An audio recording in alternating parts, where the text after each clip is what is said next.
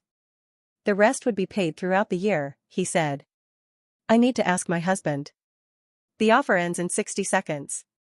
59. I will sign it immediately.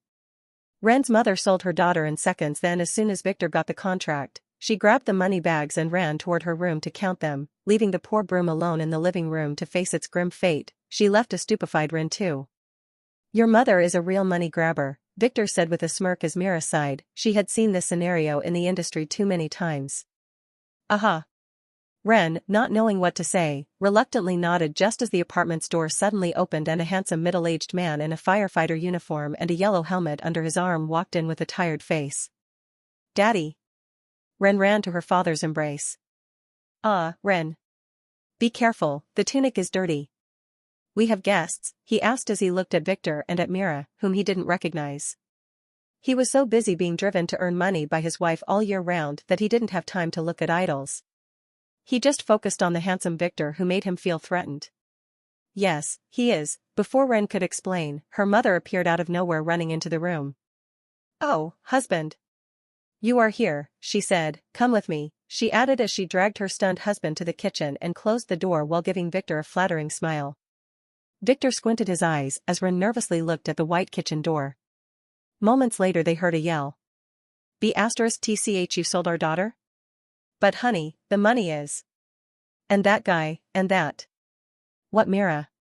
It is that pretty. How much? What? Victor decided to just ignore the arguing couples and wait while hugging the embarrassed Mira. It didn't take long for Ren's mother to rein in her husband. It was obvious what method she used from the fake tears she was wiping away as she entered the room behind him with a smug smile. Can I see the contract? The man said as he sat facing Victor. TSHT. AHHH, the man screamed as the wooden broom that was resting on the couch broke under his weight, then retaliated by sticking its sharp end in his ass. Thankfully he was wearing thick firefighter pants, so nothing major happened. He just stood up in a hurry and then threw the poor broom behind the couch while glaring at his stupid wife, who was wondering what was the broom doing there. Here you go. Victor said, giving the contract to the man as he totally ignored what just happened. The man sat again after rubbing his butt and making sure there was nothing else, then began to read the contract slowly. The more he read, the more he liked it. It was not bad at all. This thing was prepared by Margaret after all. She suffered from bad contracts from her previous life, so when she ordered the company lawyers to write it under Victor's instructions, she made sure this one was clear and fair. This will require my daughter to change schools, he asked after flipping the first page. Yes. I fear for her security in her current school, so I will register her at an aristocratic school. My little sister goes there, so she will be fine, Victor said as the man searched for the school's website on his phone and then gasped after seeing its tuition fee. It was enough to buy his daughter's entire old school 3 times. You will pay for this, right? He asked nervously as he noticed his stupid wife's signature on the contract. That woman definitely didn't read this. Yes, all covered by the company, but your daughter will have to work for us for at least 10 years. But don't worry, not only will she get her agreed salary, but she will also get a cut of all the profits we make using her image and performances. Victor said with a salesman smile. The man confirmed these conditions in the contract, slowly one by one asking Victor about every little thing, then nodded after 15 minutes. He had nothing to edit. It is tempting. But, Ren, he turned to his daughter and asked, are you okay with this? It is your choice, he said. I am okay with it, she said after some hesitation, especially when she noticed Victor's threatening eyes and the ball of black flames that appeared over her parents' heads. Then I am fine with it, the man said, signing next to his wife's name as the ball of flames dissipated. Perfect.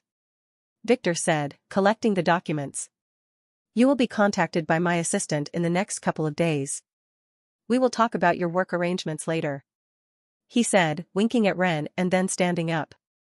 Now, I have a lot of business, sorry for disturbing your day, he said politely as he slowly walked out with Mira. Watching Victor walk out, Ren sighed in relief. He finally left. She wanted to tell her father about her powers, but remembering Victor's warnings, she decided not to do a thing. It is okay, her father said, watching the worried look on her face. It is not a bad thing, the new school is way better than your current one, he said. She nodded. That guy doesn't seem bad too, but I keep having the feeling that I saw him somewhere, but I can't remember where, he said to his daughter who suddenly jumped from the couch. No. I forgot to get Miss Myra's signature, she yelled as she ran to the window where she watched as the couple got into the car and then drove away. Ren's father sighed as he watched. His daughter was definitely taking after her stupid mother, who also ran to the window when her daughter mentioned the signature. Young master. Where are we going now? Mira asked nervously after she noticed that Victor was driving her out of the city to a suburban area. Just searching for a place to talk peacefully, he said as he drove slowly until they reached a small grove on the side of the road where he pulled to the side. Let's go down here. Wait a moment, he said as he stepped down in a hurry, then ran to the other side and opened the door to Mira, holding her hand as she stepped down as a servant. Mira blushed as she took his hand while wondering why he was acting like this. Little did she know that this was the place where he planned to propose to her in his previous life. It was on the same day when Rex learned about Victor's relationship with her and took her away as Victor was setting it up. This left a deep scar in Victor's heart, and it never truly healed. Rex would pay, but it was too early for this. In his previous life, after the ceremony, Victor was sent to the company by his father to work part-time and earn his living expenses. He was supposed to work his way up from a small clerk to a CEO, not only to gain life experience, but also to investigate the corruption in the company. He was good at it. Not only did he find out many disturbing things about the media industry, but he was also able to uncover a human trafficking ring that used the company as a facilitator, and the one behind it was Titus. At that time and by chance, he saved the life of Mira, who was about to be attacked by one of the company's idiot directors, and that's how they became good friends. It only took them a few months after that to become a couple after that, despite the fact of him being just a minor assistant. They were very compatible with each other, as they both liked the same things to some extent and they both longed for freedom. Unfortunately, this relationship was a disaster for Mira, who ended up in Rex's hands before Victor was allowed to reveal his real identity to her. He was not even aware that she was a family servant until it was too late, or he would have asked his father for help. This way, my lady, Victor said as he slowly held her hand, guiding her up a small grassy hill. Mira had no idea why he was treating her like this, but it didn't feel bad, so she decided to play along with a blush. Reaching the top of the hill, Mira realized that this hill overlooked the entirety of Vane City. The view was mesmerizing. She could see everything from here clearly. When she looked back to Victor, she realized that he was busy setting up a mat on the grass. He even brought a basket. Was he setting up a picnic? Was this a date? She wondered in shock how Victor knew that she liked picnics. Please have a seat, my lady, Victor said with an amused tune. Mira blushed as she nodded and then sat down. Victor quickly gave her a napkin, some juice, and a sandwich, then sat beside her, stretching his legs. There was an awkward silence after that. Mira slowly looked at Victor's face beside her. He was looking at the city below them with clear eyes. He looked really dashing. How can a man be this handsome? Even after becoming a player, and knowing about the charm attribute, she still believed that Victor was better than any man she had known. Maybe falling in his hands was not a bad thing after all, she blushed at that thought. Mira hesitated for a few moments, then decided not to speak and just relax and enjoy the view with him. Strangely enough, she quickly realized that she liked being near him. He gave her a strange sense of peace, and this sandwich was %100 to her liking. Did he know that she liked strawberry jam? They stayed sitting like this for about 10 minutes, and that's when Victor spoke. Did you get familiar with the usage of your skills? He asked. After she became a player in the Snake's dungeon, he didn't have an opportunity to speak with her alone.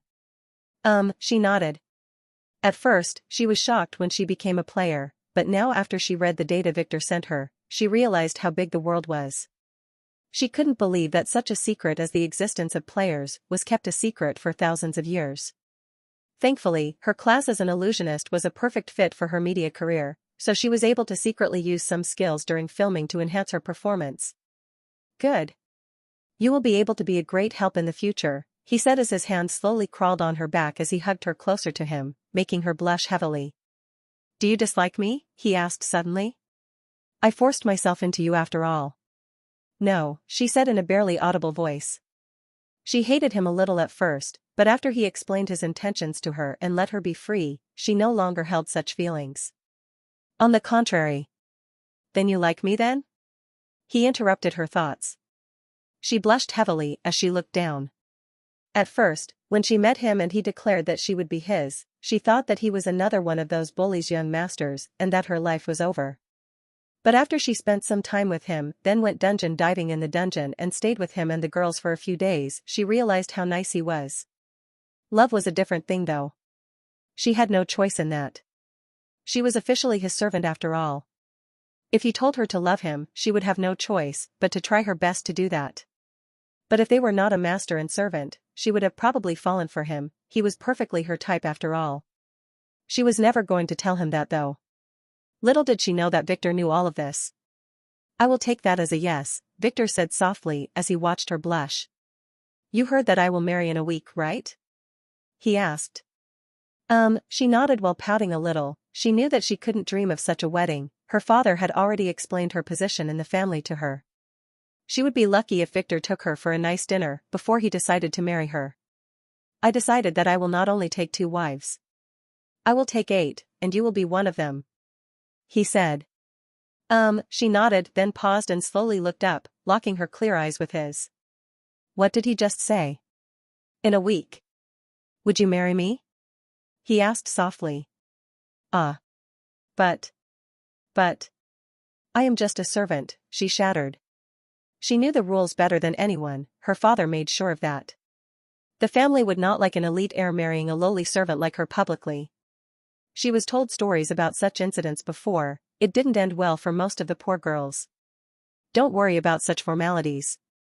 I plan to trick the family and make a grand wedding.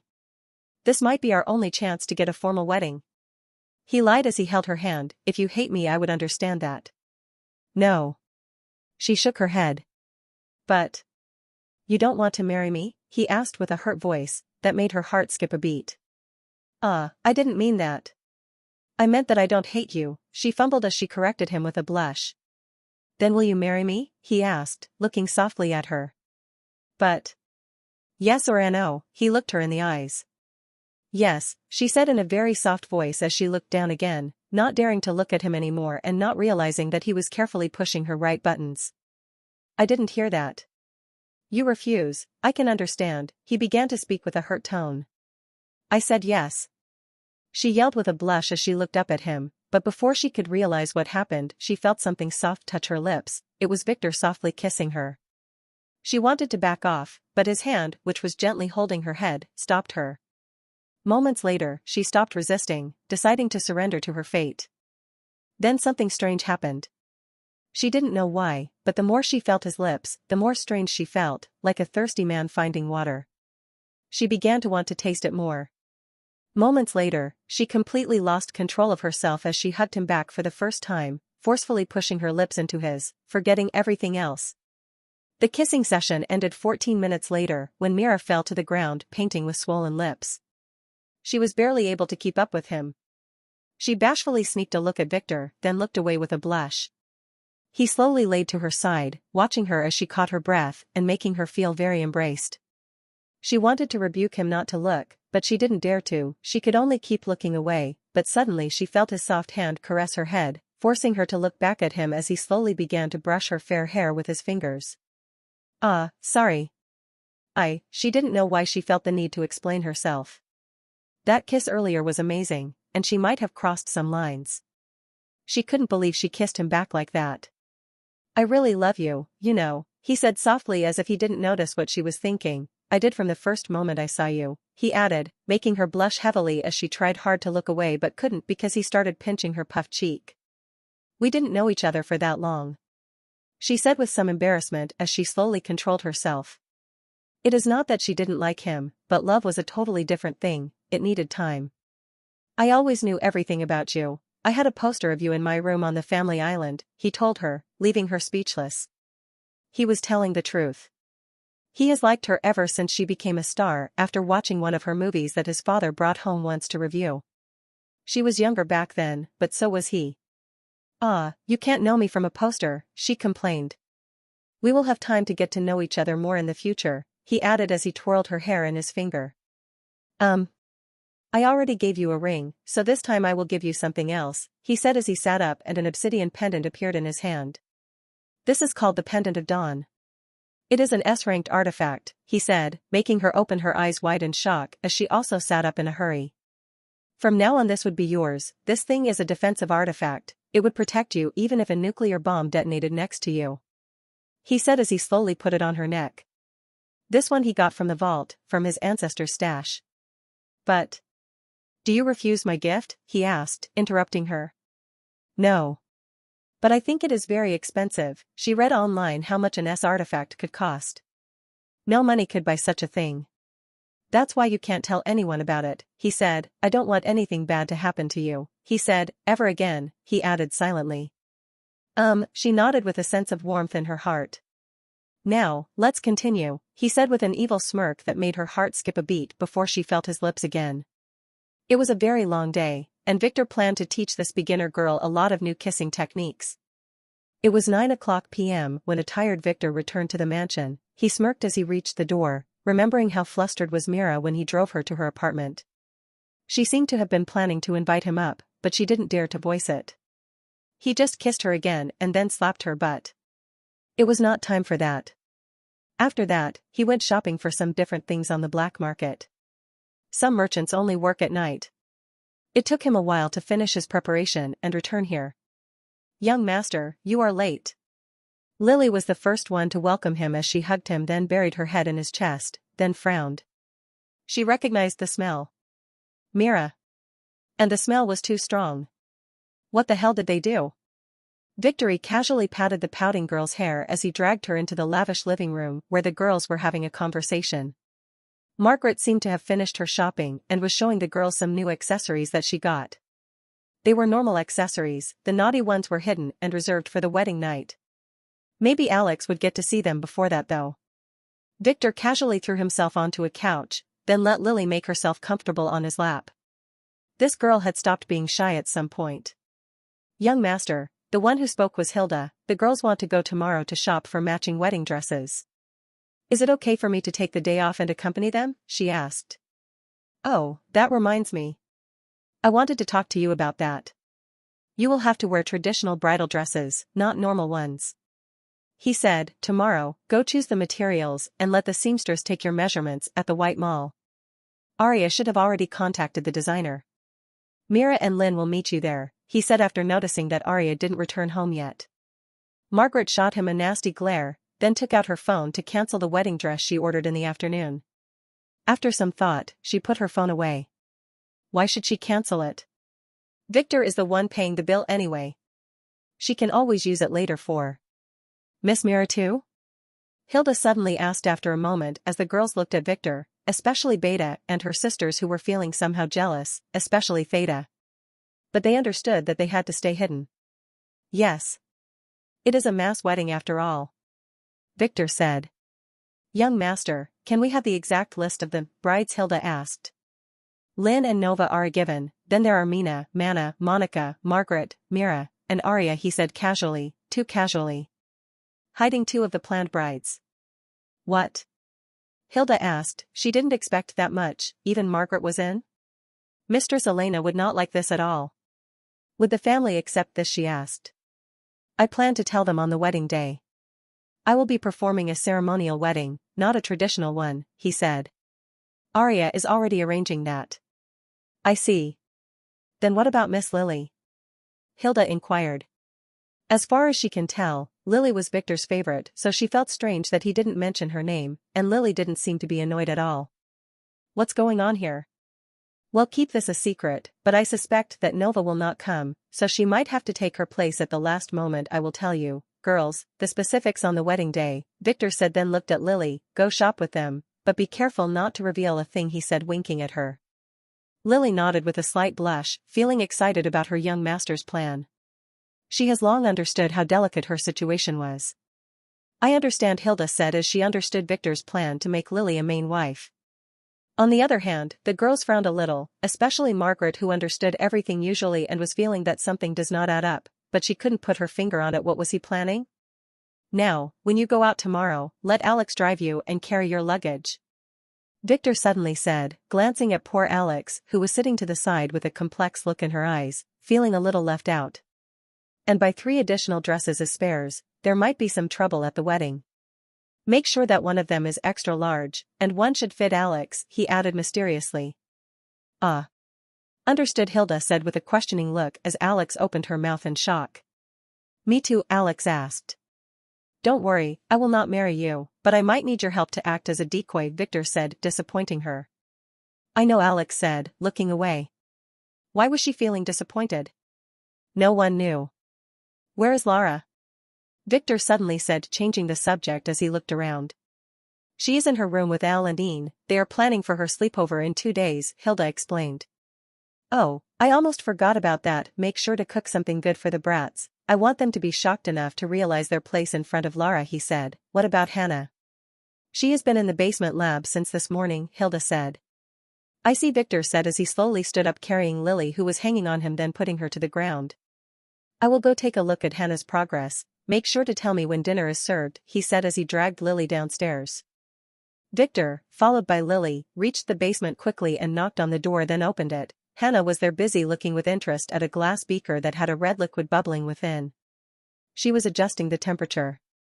You reached this stage already? Victor asked in surprise. Hannah was more gifted than he expected. This was the last step of formulating the blood pill. He expected her to take at least a couple of days. Yeah. Once the purification is finished, the pill will be finished, she said. This will have to boil for another day though. I don't mind, this means you would have some free time to look at this, he said as he gave her a notepad, which she took and began to leaf through immediately. She was already amazed by the pill recipe he gave her in the morning. It overturned everything she knew. Oh, this is just a shapeshifter pill, she said with disappointment as she read it, making Victor begin to wonder how common this thing was. Wait, why are you using black windflowers and gold dust? This makes no sense? Hannah looked at him. The black windflowers were a kind of poison. This is a special kind, with a much longer effect time. He said as he took 2 bulging sacks from his ring and put them to the side. I need you to make me 300 pills, and it has to be done tomorrow, he said. It can't be done. Take this, it is your reward. It has the recipes for 35 rare pills, he interrupted as he gave her another notebook. Your pills will be done by noon tomorrow, she said as she snatched it from his hand. For alchemists, recipes were everything, as they were usually kept secrets by their owners, and only taught to very specific trustworthy people. The rarer a recipe was, the more expensive the pill would be, even if making it cost nothing. That's good, he said as he took a bottle of blood from his ring. This is the target's blood, make sure not to mix it with the ones you are using for the blood pill. He warned as he gave Hannah Nova's blood that he took the night he kidnapped her. What target blood? Didn't the shapeshifter pill require hair strands? She said as she carefully inspected the blood and then stored it in a separate compartment. This one is special, he said, as he took an additional small blood bottle. Make a couple of pills with this too. Fine. I know what to do, she said. Do you want anything else? She asked as she began to flip through her new recipes, not even caring why he needed that many pills. Not really, he hesitated. Oh, you might have not heard, but I am planning a mass wedding. And, she looked at him with a frown. Do you want to be a bride too? I don't mind taking you as a concubine, he asked, making Lily bite her little lip. Nope. We already have a deal, she interrupted, coldly. I only do alchemy work for you, she added, making Lily sigh in relief as she began to look at Hannah in a positive light. She liked this girl. Oh, don't be angry, I just wanted to ask. You never know, I am that handsome after all, he said, raising his shoulders. This is irrelevant. I would never marry you, even if you were the last man on earth, she spat, making Lily angry again. Are you into women then? No. Why would you ask that? Just wondering, he said as he walked out without saying what was on his mind. It seemed that Hannah still needed a lot of cooking to be ready. He needed another approach to get her. Would she like him if he turned himself into a young boy? Nah, it would be very hard, and maybe borderline illegal. But this was not a bad idea. Lily frowned. Why was her young master smiling like an idiot? In a dimly lit menacing meeting room, 9 masters were sitting around a black marble table for their semi-yearly meeting. Now that we finished discussing the budget for fixing the lights in this rotten base and no longer need to literally be a dark chamber, we can move on to the next subject at hand, the case of Victor von Weiss's degenerate marriage, a pretty secretary who was standing to the side said sarcastically as many assistants moved a stack of 10 files, distributing them around the table in front of each of the masters, and one in front of an empty chair. Yeah, I heard about that pervert Victor in the news. Didn't we already agree to let him be? Why are we raising this? A giant man who was at the bottom of the table said. Complications. From what we know, the bride escaped, the secretary said, and just today, Victor went to an alchemist and bought ingredients for a shape-shifting pill. We think he will make the alchemist he bought at the auction. Hannah, prepare it for him. Oh, I didn't notice that. Now I understand what he is after, one of the 2 women at the table said. This little rat is smarter than he appears to be. Fourth, you are the one responsible for the Wyron Principality? What's going on? The young man at the head of the table said in a stoic voice. Yes. To tell the truth, this is very complicated. As you heard, Nova, the bride, ran away on the night Victor planned to propose to her. We have been searching for her, but to no avail, but that girl simply vanished, she explained. Nova? Nova von Astrom? Isn't she one of the girls on Caspian's secret list? The other woman asked as she flipped to a certain page in the file in front of her confirming her knowledge. Could it be that Caspian took her away? No, Caspian has nothing to do with this. An old man shook his head. He had been busy conquering an A-ranked dungeon since last month and only returned to the sect yesterday. His mansion did get a message from her asking for help though. Oh. Victor seemed to have changed the wedding plan so that he would marry at least 5 women at once. The secretary explained. He described it as a dragon ceremonial wedding. And now with the addition of the shape-shifting pills, we know why. He is definitely planning to change the bride and hide this in the chaos, the 4th explained. He plans to marry Nova, even if it were in name only. He was probably told about Caspian by his sister. Would her family let him? A man who was silent until now asked. Liliana, Nova's mother, is already under too much pressure. She would be helpless to stop him. If news got out about her daughter's escape, her son would lose all leverage in the family. And maybe even her stupid husband would be implicated, the 4th said. Oh, and are we going to let Victor get away with this? The giant man said with a smirk. He likes ruining other plans. Do we need to? Caspian will definitely be there to crash the wedding, the old man said. You guys already know that he can't simply let go of that girl. Yeah, Caspian will definitely make trouble, but he is not the only one, the 4th said. Linda, that bitch is planning to cast a curse on Victor. She already asked our agent Kiki to buy some materials for her. From what I get, she plans to cast a nasty curse. From the materials she ordered, we believe that she will summon a netherworld succubus. Oh. This is a mess, the 1st said coldly as he pondered. An utter mess. I already sent Master Amon to Vane City, he should be able to. Interesting, a man with thick glasses sitting to the side suddenly said, interrupting Master 4th as he looked at the file in his hand. What's the problem? 2nd, the 1st said. I have been wondering who would be Nova's replacement. And from the data we have, it can be one of 7 girls. I would bet that it would be that girl Lily, he said. She is Victor's favorite. And? Isn't she a maid? He can just *ck her all he wants, the giant said. Watch it with your language, 10th, the first said. We already looked at her, Victor probably wants to marry her as his main wife, despite his family's objection, the fourth said casually. That's not the point, the second interjected, did you see what she looks like? The fourth frowned, then opened the file in her hand, finding nothing. She began to touch the screen in front of her searching for data, then frowned. Exactly. The second said, there are 2 photos for her. One was captured at school, where she appeared ugly, and the other is from the data we got from the von Weiss archives. Although she looks younger, she is definitely a beauty, he explained. Now, why would Victor be ordering her to disguise herself? He makes her wear a veil all the time. There is definitely something here. Oh, he is hiding a beauty beside him, the other woman at the table chuckled. It's not unheard of for a man to be a little protective. I heard too many stories about the elders snatching their offspring brides. The first and second nodded. Impossible. It was the old man who yelled and stood up after being startled. He even knocked his chair to the ground as he pointed to the screen as if seeing a ghost. What's the problem, old fifth, the first said. This girl, she looks just like Venus when she was young. Venus? Venus von Kron, he said, no wonder Victor is hiding her, that bastard definitely knows. This girl is definitely a hidden von Kron princess. What? Everyone said at the same time as they began to poke at their respective screens searching for the relative data. They do look similar indeed. Someone said. The head of the academy, that fat man John Trove, is a suspect of being a von Kron agent, the second said after a few minutes. This? Then that means. Let's not jump to conclusions. The first said, we are not sure yet. Even if she is a von Kron, Victor could be simply hiding her because she is very beautiful, he proposed. It's definitely possible, but what if he knows her background, and wants to use the wedding to marry her in secret? The second suggested. We already know that Victor is smarter than he reveals. The von Kron family went into hiding 20 years ago. Victor would have no way of knowing about them, another middle-aged man who kept silent until now said. Victor is definitely not to be underestimated. We already suspect that he has a hand in killing Dick, another said. What to do then? The third asked. Let's just watch the fun for now. We don't have to do anything.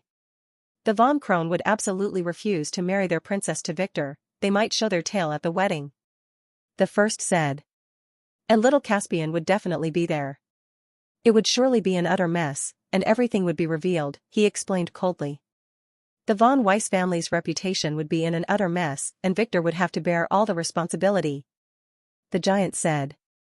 And what if he succeeded? The fifth asked with a frown. Victor would be in a very strong position with a marriage alliance with the von Rosen, the von Astrom, and maybe even the von Kron. That would be bad for our agents, the second said. Victor already has a good relationship with the von Geldstadt family. He is friends with that Gary, and they plan to send that crippled girl Elise to marry him very soon. He is too powerful to be left alone.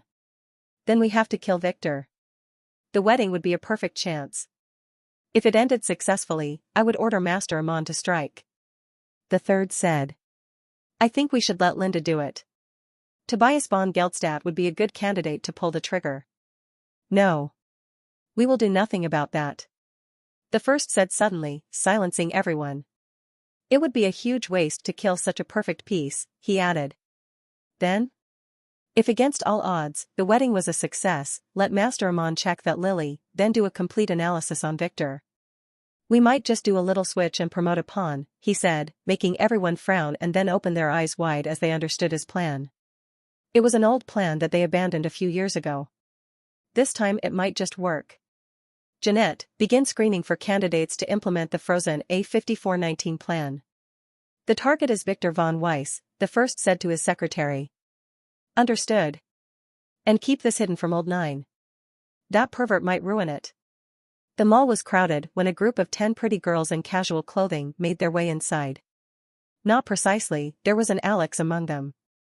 Many brave young men wanted to try and strike up a conversation with them, but sadly, the girls were surrounded by 20 bald burly men in black suits. So no one dared to approach, especially as the men used an electrical taser to vaporize the balls of a thug who wanted to try his luck. The girls casually made their way into the VIP elevator where they headed to the off-limits 7th floor, to a private studio where Madame Turquoise, the legendary seamstress, was waiting. Originally, she came here to supervise the preparation of a fashion show that was planned for next week, but a sudden call yesterday changed her schedule. It made her super happy, especially when she heard that the enormous bill would be paid by the famous Theodore White. At the wooden door of the private studio, there was a girl making trouble. I said, "I want to meet Madame Turquoise." "Miss, you need an appointment," a stern assistant who had ambiguous gender replied. "Fuck. I am the one who invited her to Vane City, to begin with." The girl scolded. "Oh. You are Miss Mia. Sorry, but the madam had to change her plans. She will meet you tomorrow. Today she has an appointment with some VIPs." "What VIPs?" she asked just as the girls stepped into the floor, making her turn and look at them in surprise. She recognized some of the girls, especially Mira and Margaret. "Are those girls the VIPs? Was that evil guy Victor with them?" "Oh, Mia. You are here too." Margaret said, "Did you also come here to order a wedding dress?" she asked, then frowned. "Aren't you too young to marry?" "What wedding dress?" "I am here for the fashion show." "You were the ones meeting with Madame Turquoise?" Mia replied with a frown as she sighed in relief that Victor was not there. Ever since he strangled her that day in Waterfall Town, she was a little afraid of him. "Yeah, the young master is planning to marry us. Most of us, in one big wedding." Margaret corrected herself as she glared at Alex. "So we are here to take our measurements. Madame Turquoise would be doing the dresses by herself." She added. "Is the madam ready for us?" Margaret turned and asked the assistant at the door. "Yes, this way," the assistant said with a shallow smile. Mia watched in shock as the girls entered one by one while looking at her apologizingly. "You're a male, you can't enter," the assistant suddenly yelled, stopping Alex. "It's okay, the young master requested a dress for him too," Margaret explained, pulling the poor Alex in under the astonished eyes of Mia and the assistant. Watching the studio doors close behind the girls, Mia turned around and then dashed toward the 8th floor where she pushed the office door open, startling her sister Iris, who was relaxing and sipping some coffee as she reviewed some business papers. "Mia. Didn't I tell you to knock first?" Iris scolded as she took a silky napkin and wiped the coffee that spilled on her skirt. "Sorry, sis." But Mia tried hard to catch her breath. "Victor, that bastard. He is holding a mass wedding. Watch your words." "And yes, I already know that he will be marrying two girls at the same time," Iris said with some annoyance. She was not yet used to the family way of doing things. "Such things are possible for nobles," she explained. "It is not just two," Mia yelled. "He is marrying 10. No 9, she corrected herself. "The girls are downstairs in Madame Torque's studio to take their measurements for the dresses," she said, making Iris shocked. "What?" "Let's go and have a look," Iris said as she quickly stood up and then dashed out of the office. She needed to confirm this. It was in the morning. No, it was late afternoon when Victor woke up. He was alone in bed.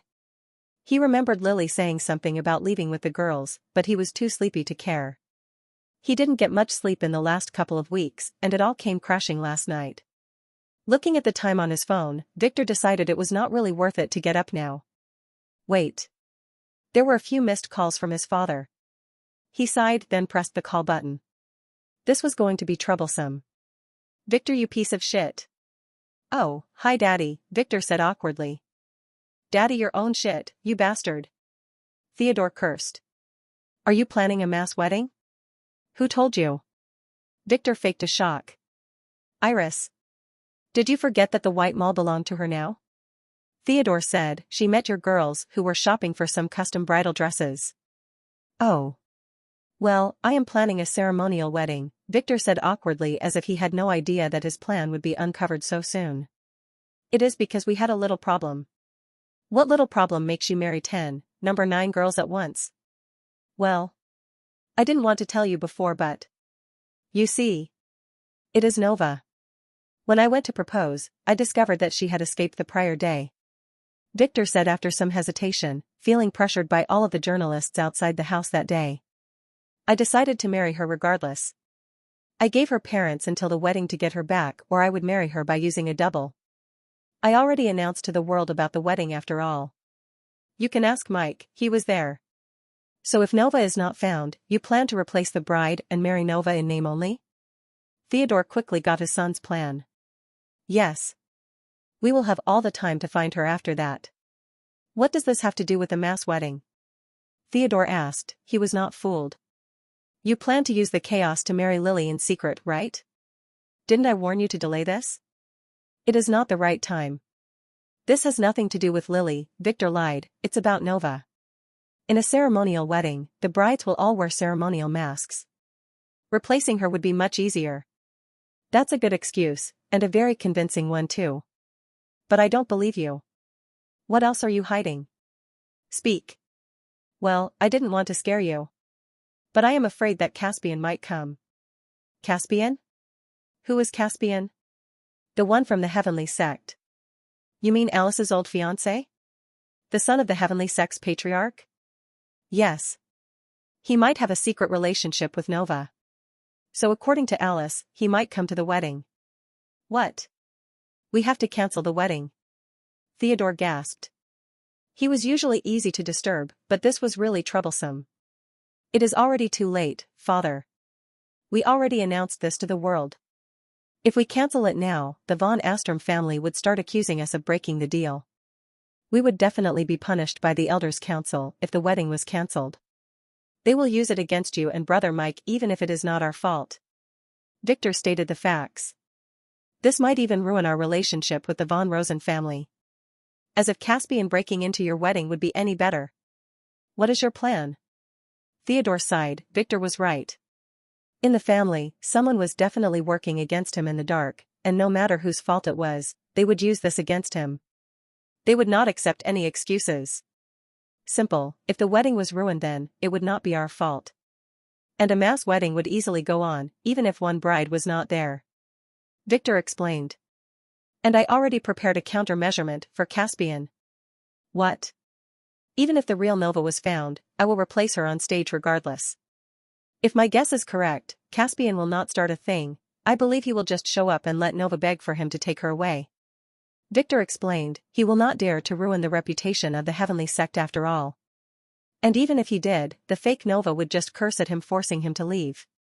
Makes sense, but what if Caspian decided to play rogue and kidnapped Nova anyway, Theodore said.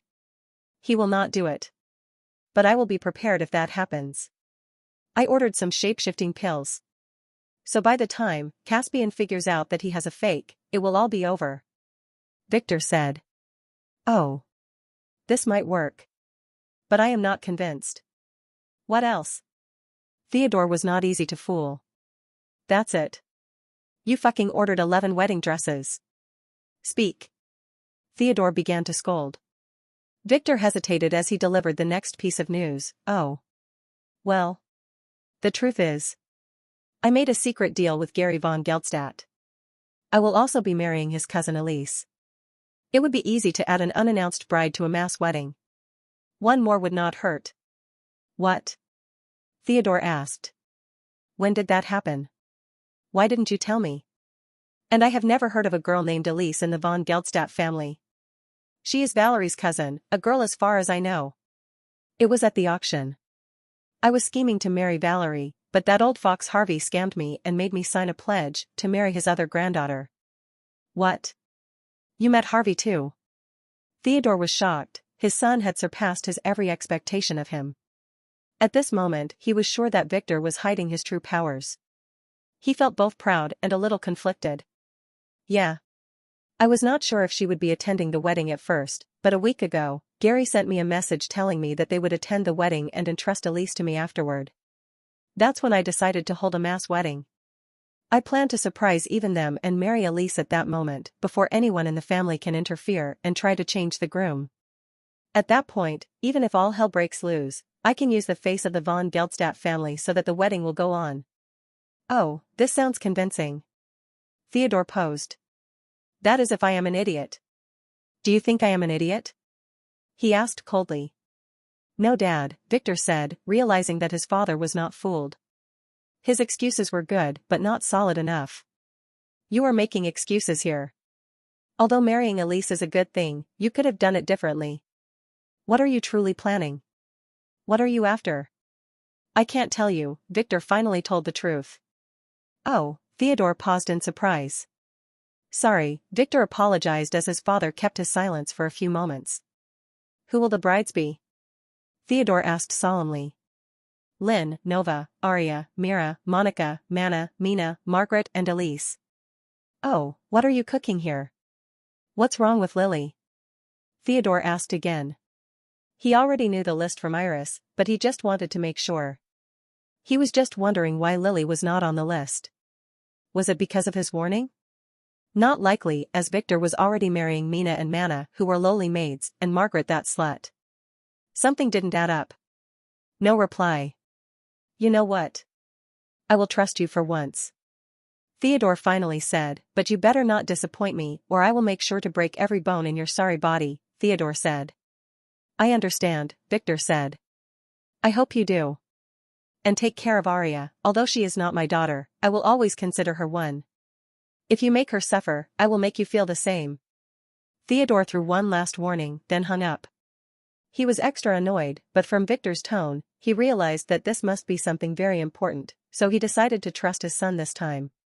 Not really, he quickly called Mike after that to confirm Victor's story about Nova. After that, he needed to break the news of the mass wedding to Elena. It would be troublesome. Victor sighed as he looked at the ceiling. Should he go find something to eat downstairs? Nah, he was too lazy for that, so he just took an energy bar from his ring and began to eat it as he closed his eyes again and began to inspect his blood slaves. Totally disguising the bar's taste. The first was Tom. He was busy accompanying teacher Isabella shopping for some sneaking gear. That girl Naomi was with them too, and she was still wearing nothing. Wasn't she afraid of being discovered? Or was she wishing for it? Victor didn't care for now. Tom's appointment with him was tomorrow, so he needed to prepare the stage for the play. Next was Poe, no, his name was Paul now. He was still at the hospital, but he requested to be transferred to the family island. Victor planned to wait and watch what this demon was planning to do for now. Maybe he can lead him to other demons. After that was Alex. She was secretly trying on a cute dress in the mall, it looked good on her. She seemed happy. No. Victor quickly messaged Margaret to find her and ruin her day. Happiness was not allowed at such a delicate time. Finally, Rita. She had finally finished her soul training, and it was time for her to act. The Von Zwei will be moving soon, probably. The office was peacefully quiet as the fat CEO carefully inspected the company's quarterly plan. The revenue from car sales has not been good lately. He was sighing when the door opened and a woman who looked slightly better than a pig walked in. Honey, the woman cried as he ran toward him, making him quickly step back in fright. Who the hell are you, and what are you doing here? He asked sternly. Security. I am Nadia, the woman said just as two burly guards appeared at the door. Nadia? Nadia. It's you. What happened to you? The CEO asked as he gestured to the guards to leave after confirming that this woman was indeed the slut he had been raising lately. He arranged for her to work for a car dealership lately as he intended to slowly promote her to his side, pulling the wool over his bossy wife's eyes. What happened to her face? Why were her cheeks so purple, and why was her nose pointing in the wrong direction? Didn't the surgeon assure him that it will never go that way ever again? It was that bitch Margaret. You remember her, right? The one who worked for Uncle Lemon. Lemon? Oh. Yes, that poor guy. Margaret was his niece, he liked his lips as he remembered, he still regretted not getting her back then as her pimp uncle was arrested right after their deal was arranged. Did she do this to you? Yeah. Today she came to the dealership with her sugar baby, a spineless guy. She seemed to have become a rich woman after fucking some big stockbroker and getting inside information, she stated her conclusions with an envious tone. Oh. That's one way to use her gifts. Anyway, she came to buy a car, and even though I acted professionally, that guy with her slapped me for no reason before they left, she began to cry. And before I could find someone to fix them up, Margaret returned to the store, then began to show off and hit me with a thick stack of money. I was beaten so hard that my silicone implants you paid for were displaced, she said in a pitiful tone, puffing her now asymmetrical breasts. Please take revenge for me. I want to cut that slut into pieces, then stuff her into **X doll, and let her get fucked by pigs for all eternity. Oh, the CEO frowned. This was too sick, even for him. But he was really tempted to taste that Margaret. I will send someone to investigate her. But this will have to wait until later. Nowadays there is a big wedding in town, and the police are on high alert, he said. Oh, a wedding? Nadia said as she wiped her tears. Yes. It is very big, and I have been invited to attend, he said proudly as he looked at the invitation card that had just arrived. Please take me with you, she begged immediately, totally forgetting about Margaret. My wife would be there, so I can't, he lied. His wife didn't want to attend such a perverted wedding, so he planned to go there alone. He couldn't simply take a slut with him to such an important event. But. I really want to attend such a wedding, she said in a spoiled tone as she began to massage his shoulders with her long fingers, hitting the right spots. On such a grand occasion, she might be able to find a bigger and more generous sugar daddy than this one. Maybe someone in the stock market. If I were to go there, I might be in the mood to try some new things afterward, she whispered in the CEO's ear while blushing. New things? He was enticed. Something I have been keeping for my loved one. She said. Oh, that thing, he was super tempted as he asked about this before. I will see what I can do, he said. This was a tactful agreement. Really? She asked with a smile that didn't look good due to her mouth missing a few teeth. Really? Now go to the hospital and let them patch you up, he said with some annoyance. In the white void, Rita was silently meditating when Victor materialized in front of her. She didn't flinch at all, evidence that she had perfect control over her soul space. Victor, she looked at him. She had changed a lot and became a lot calmer after 2 months of meditative training. Did you finish the exercise I gave you? He said after noticing that she was wearing a white flowing dress. She nodded. Were you able to monitor the outside world? Victor asked. Yes. My body is in some kind of lab. It is now floating in a cylindrical glass container that is filled with some kind of bloody liquid. Levi has come to check on it a couple of times. The demon controlling my body only reacts with grunts. It is as if it hates interacting with humans, she said. There are some snobbish demons like that, Victor commented. They stopped adding that black liquid they were using before. And the container is becoming clearer. She continued. It means they are mostly finished. It will be our turn soon. He said, your body has changed, it is no longer human. I realized that, she pouted. Don't worry, once you finish I have a way to fix you. This might even be good for you, but we will only have one chance. I think I can beat that thing now, she expressed. Are you sure? Rita nodded, then slowly stood up, then closed her eyes as her body fluttered and slowly began to transform into a huge long purple dragon that began to float around Victor. Perfect. Victor said as he nodded, making her very pleased with herself. When shall we attack? She asked as she returned to her human form, including her flowing dress. Wait until the lab is empty, Victor said. It is empty now. After finishing changing the liquid one last time last week, those guys were transferred somewhere else. They seem to be working on some other project. So the lab only has 1 or 2 guys most of the time. Those guys are lazy and only appear to check on things every other day and when their master is visiting, she said. Oh. What other project? Something about blowing up a wedding. I see. What? Victor asked in shock. What wedding? I don't know. I heard one guy saying that some depraved pervert was performing a double wedding and that the patriarch wants to use the opportunity to vent some anger and kill all the attendants, she said as she watched Victor's face change color. This was the soul realm, and hiding someone's true feelings here was hard. Are you okay? She asked. I am fine, he said, taking a deep breath. It's not like he didn't expect something like this. That misfortune curse was really annoying. Let's go. We will see about that wedding later, he said. Slowly the void wrapped around Victor and Rita as they traveled in her soul realm until they reached the place where the demon was staying. It was now 30 times larger, looking like an egg. Strangely enough, it now had about 27 heads around its sides instead of 9 and more than 1,000 hands, legs, and unidentifiable limbs sticking out of it like the spines of a cactus fruit that grew very large and was near maturity.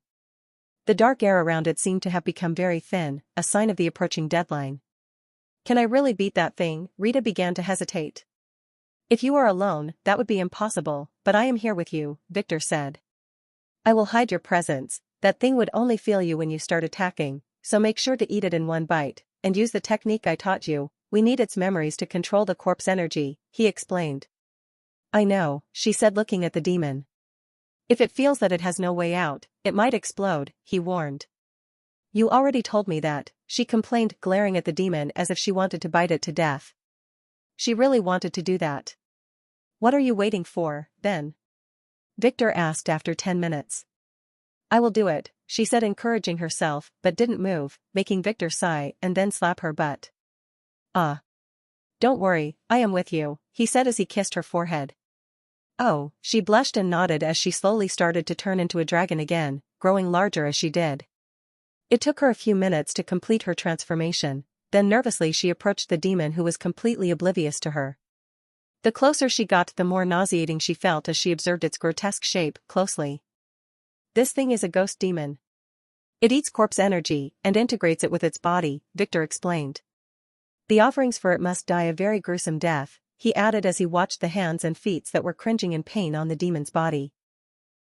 Rita said as she reached next to the demon that shivered a little. Then from its skin, more than 100 eyeballs suddenly surfaced and began to look around in a frightened way. They saw nothing, so the eyeballs frowned and then sank again. Relax, it can't feel you, Victor said to the tense Rita, who nodded, then began to grow in size as she opened her dragon mouth as wide as possible. It was a close call, but with Victor supplying her with energy from the back, she was finally able to do it. Rita opened her mouth, which now had a row of long and sharp dragon fangs, wide open, surrounding the demon. She just needed to bite down. Wait for it, Victor said as he observed the demon's breathing pattern as it absorbed the corpse's energy around it. He waited until the demon took a deep breath as a part of its energy digestion process. Now, he said, making Rita bite the demon, crushing it with all of her power. It didn't have a chance to fight back and it tasted too bad, like a disgusting piece of spoiled meat. Quickly perform the swallowing art, Victor warned, making Rita, who was still in a dragon form, quickly close her eyes and began to perform the art as she curled her body in a ring shape and began to rotate. Victor finally sighed 3 minutes later as he scanned Rita's soul, making sure that nothing was wrong before he looked at her as she slowly absorbed the demon, purifying its energy and integrating it into her soul. That's the good thing about dragon bloodlines, they had the capacity to eat and purify all kinds of energy. That's why he couldn't teach Margaret the entire soul-eating art. She would not be able to purify the energy, and that would lead to her soul getting corrupted or causing it to explode, like what nearly happened to her at the dungeon. This will take you a few days, I will come to check on you later. Make sure to play the role of the demon and keep absorbing the energy from the tank outside so that those guys feel nothing, Victor said to Rita, who was closing her eyes to endure the foul taste. Victor watched for a few more minutes, then sighed and faded away. Back in the mansion, Victor grunted in pain as he opened his eyes and then adjusted himself in bed. This took too much energy as Rita was too far from him. He was feeling extremely fatigued and exhausted, as if he ran 3 marathons in a row. Thankfully, nothing bad happened and Rita was able to pull it off perfectly. Now he needed to be wary of what those von Spy idiots would do at the wedding. From the looks of it, they would not use Rita, but some other method. This extra variable was troublesome. Too bad Rita could not be moved yet, or he would have burnt their mansion. He needed to pull the assassin girls and Alpha back to watch the hotel. No, he might be able to draw a formation and let him watch over it. Since the von Spy let their labs in on their plan, it must include demons in some capacity. I am sorry, love, Amelia said to her daughter, who was having some difficulty waking as they left the secret summoning chamber. It is okay, Mommy. This is my duty. But, he will not be hurt, right? Lynn asked as she looked at her mother with innocent eyes. Of course not. The parasite will only make him easier to control, Amelia lied. This would be better for your marriage. As long as nothing happens to him. This is for his protection. When we destroy the von Weiss family, as someone who has our parasite, he will be spared. Amelia lied again. Lynn nodded as if she totally believed her mother. Thankfully, Victor had already told her about this, so she knew what to do. When Victor opened his eyes, it was dawn. He had spent the entire day yesterday in bed.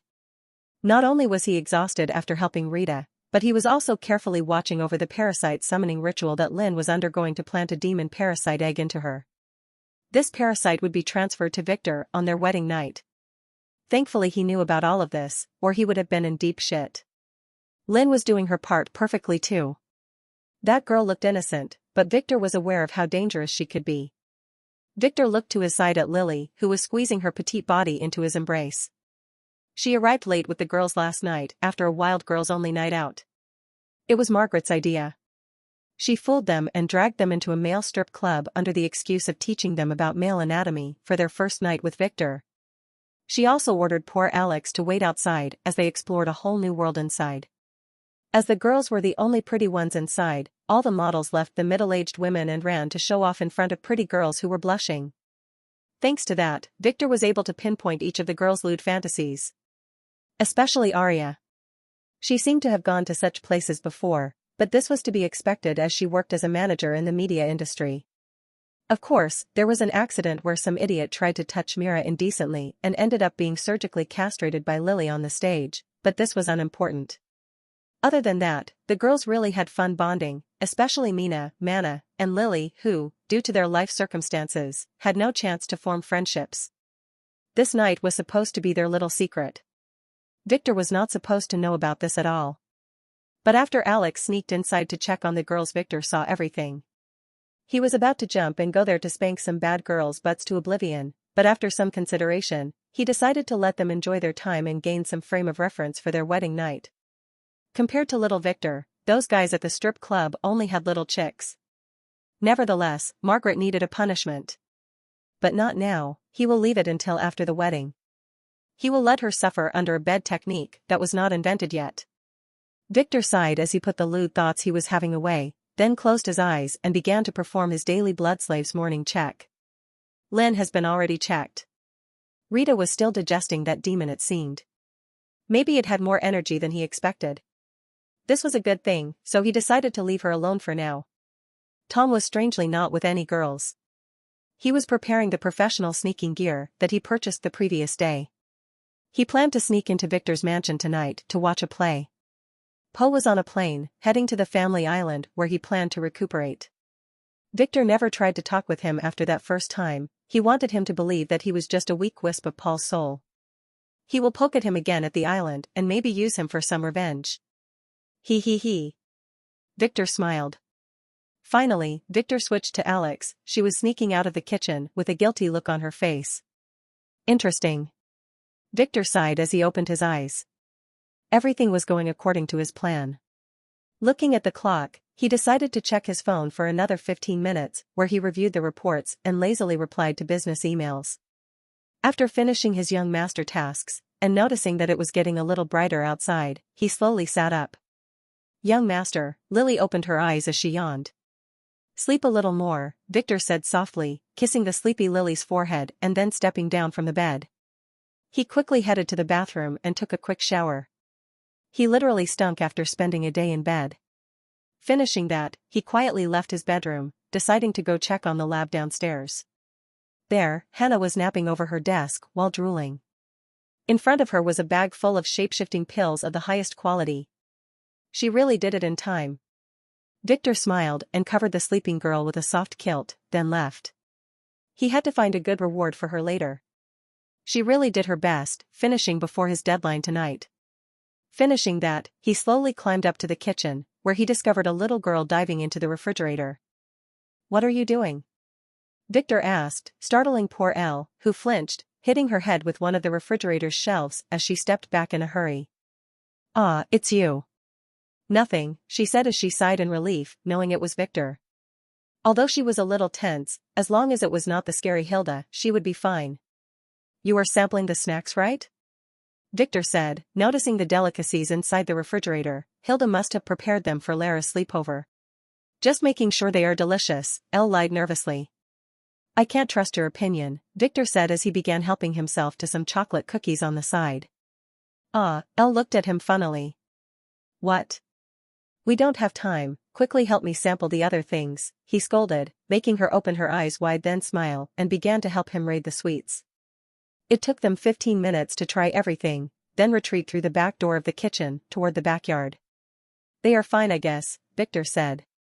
Elle nodded as she sighed in relief after leaving the danger zone. How is school? Victor said as he stretched his muscles. Staying in bed all day yesterday made him a little stiff. It is fine. Elle said. Are you having any difficulty understanding the curriculum? Victor asked. Elle was too young after all. Victor didn't really send her to school to learn, but to keep an eye on Lara. At first. But now I think it is too easy, Elle told the truth, making Victor look at her while squinting his eyes. Elle has a very strong soul, and this was definitely reflected in her very high IQ. Maybe he should try to submerge some poor soul in a wine jar for a test. You are helping Lara study? He asked. Yes. She nodded. Oh. That's good. He said, Lara's sleepover is today, right? Yes, it is after school, Elle nodded. Did she invite anyone suspicious? There is a girl who is after Miss Lara's money, and there is a snobbish guy who tried to confess to her. What? Boys are coming too? Victor asked in a hurry, he thought they were all girls. Wasn't that school an all-girls school? He asked. They are from a twin-something all-boys school, she explained. We met them at a sport event where he forced himself on Miss Lara when she was discussing the sleepover with the other girls, so she had to invite him with another 2 boys, she said, making Victor frown as he nodded. Lara was weak in front of persistent guys.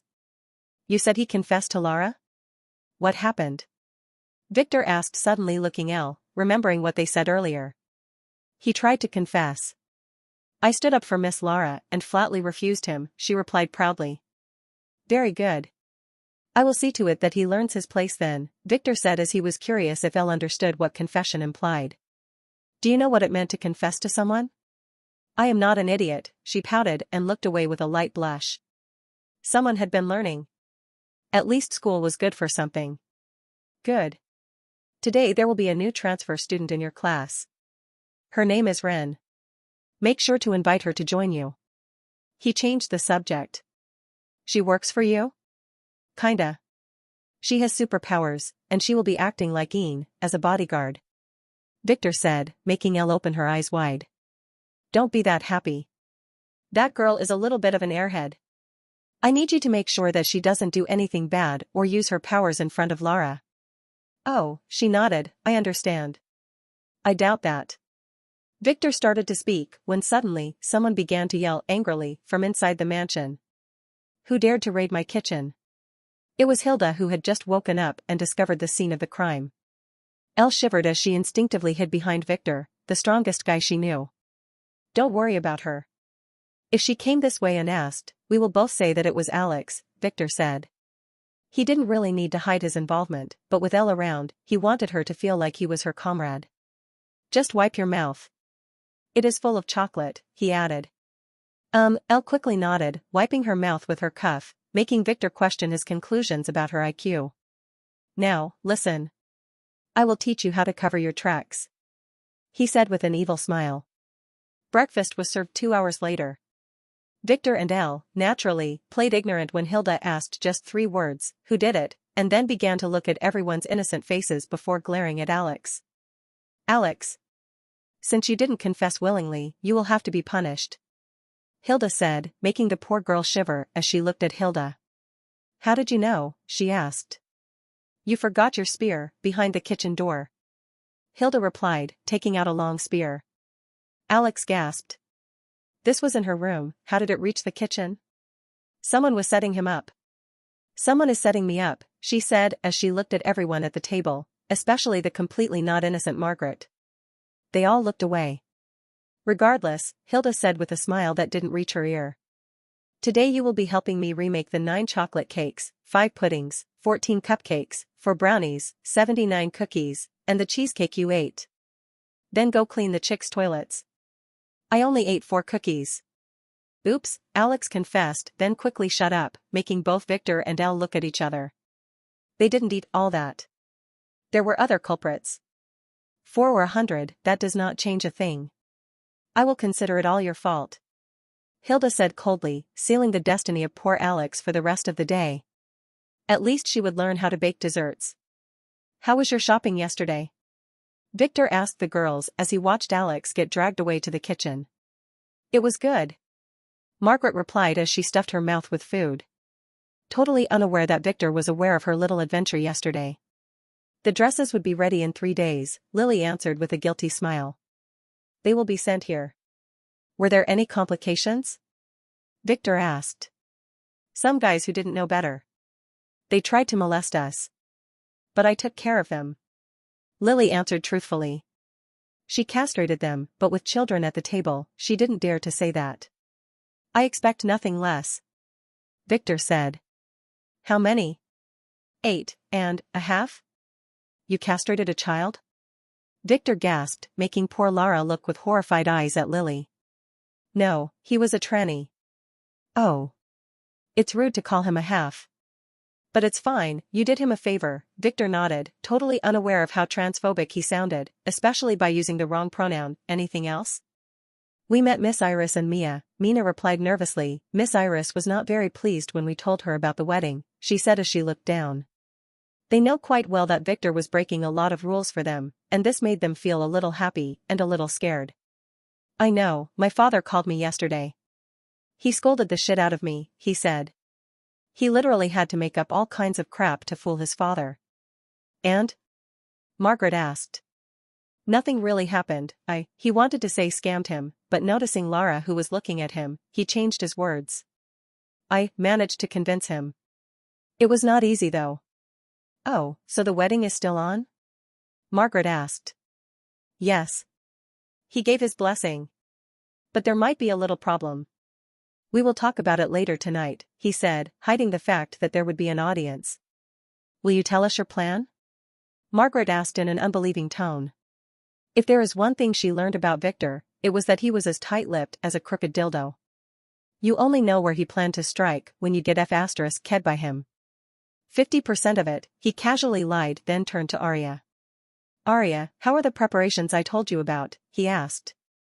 Because you changed plans, we needed to start reconstructing the venue. We will be able to make it in time though, thanks to esteemed F.A.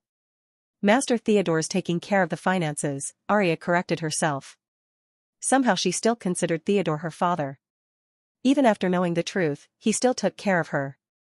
He even made sure to ask her if she was fine with marrying Victor when he called yesterday night, promising to fix his son if she was not okay with it. She could only reply with an as she watched the stripper take off his pants. That's perfect. Victor nodded. The invitation letters had been printed, Arya suddenly added, I already sent all of them, and left you the ones you told me about on your desk in the study. Oh. Very good.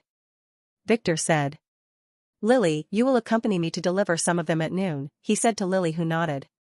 We should finish in a few hours or so. He calculated, then turned to look at his little sister. Lara, when will your brat friends arrive? He asked. Tonight after school, Lara answered nervously. At about 5. Good. Tell them to behave, he warned. I understand, esteemed brother, she said. Don't worry, young master, I will make sure to monitor them. Hilda said. I am counting on you. If anyone dares to misbehave, feel free to do what is needed to discipline him, Victor replied. He wanted the brats to distract Hilda and the girls so that Tom would be able to sneak in naturally. He didn't want to tell anyone about his plan, fearing that Tom might feel that something was wrong. After breakfast, Victor directly went to the study where to Lily's surprise he took a screwdriver and began poking it inside the door's lock in a perverted way. Did being a virgin for so long ruin his head? She needed to fix that. The wedding was soon, she reassured herself. Finishing with the now screwed lock, Victor took out a precious-looking amulet and put it on the desk. This was one of the treasures he stole from Sebastian that day, and he couldn't publicly use it, so he planned to give it to Tom. Lily said nothing as she wondered what her young master was planning. She had a feeling that he was strangely enjoying his time. After that, Victor climbed to his room where he put on his signature purple suit, then left the mansion with Lily and Monica heading toward the academy, but not going to class. After the Skeleton Dungeons accident, all the elite classes were cancelled for the next 3 weeks while the council investigated everything. The trip only took half an hour, during which Lily, who had some very guilty conscience the entire morning, couldn't help but spill the beans about the girl's secret trip yesterday when Victor asked what she was hiding. Monica, who was in the back, wanted to jump and make the traitor Lily shut up, but she didn't dare to do that. She just looked down in shame and waited for Victor to scold her. "Don't worry. You girls needed to let out some steam after all." Victor chuckled, making the surprised girl sigh in relief. He was not angry. "And I have been keeping an eye on you," he added after a while. What?" Monica was a little shocked. Lily wasn't. "Don't worry, I completely trust you, girls. And no matter what, you are mine," he repeated as he stopped his custom white steed car in the academy's parking lot and then arrogantly stepped down. "Let's go, and make sure not to be late tonight," he told the still blushing Monica, who had to attend the normal classes today. She said with a blush as she stepped down after him. "Monica. Why didn't you come to school last week?" "And who is that?" an idiot screamed suddenly, making Victor look back to see an arrogant boy who had quite a few piercings all over his body approaching. He was wearing a normal student school uniform that didn't do anything good to his punk image. The boy quickly reached Victor's position with his friends, who automatically surrounded Victor and his group. A keen-eyed viewer would easily tell that they were experts in cornering guys and forcibly taking girls. "I am her fiancé," Victor replied coldly, grabbing Monica's hand and making her go into shock as she began to breathe quickly while squeezing her legs together. He still had that effect on her. And it was getting stronger as his bloodline began to awaken. "Didn't I tell you that you are mine?" the boy asked, glaring at Monica, who wasn't paying attention to him anymore. "I never promised a thing. You were the one, harassing me," she spat with some difficulty without even looking at him. She only had eyes for Victor, and she really needed to run to the ladies' room at the moment. "You heard the girl," Victor said as he wondered why Monica's reaction was stronger than usual. Was it because they were in public? "Interesting." "What?" the young man asked like a thug as he watched Victor smile lewdly. "Lily. Make it quick." Victor focused again and said with a sorrowful tone. "Should I do one or two, young master?" Lily asked her young master a very hard question. Victor frowned. That was a difficult question indeed, as it would affect the poor young man's future. Victor looked at the idiot who was totally unaware that his and his children's destiny was at stake. "As I said, Monica is already engaged.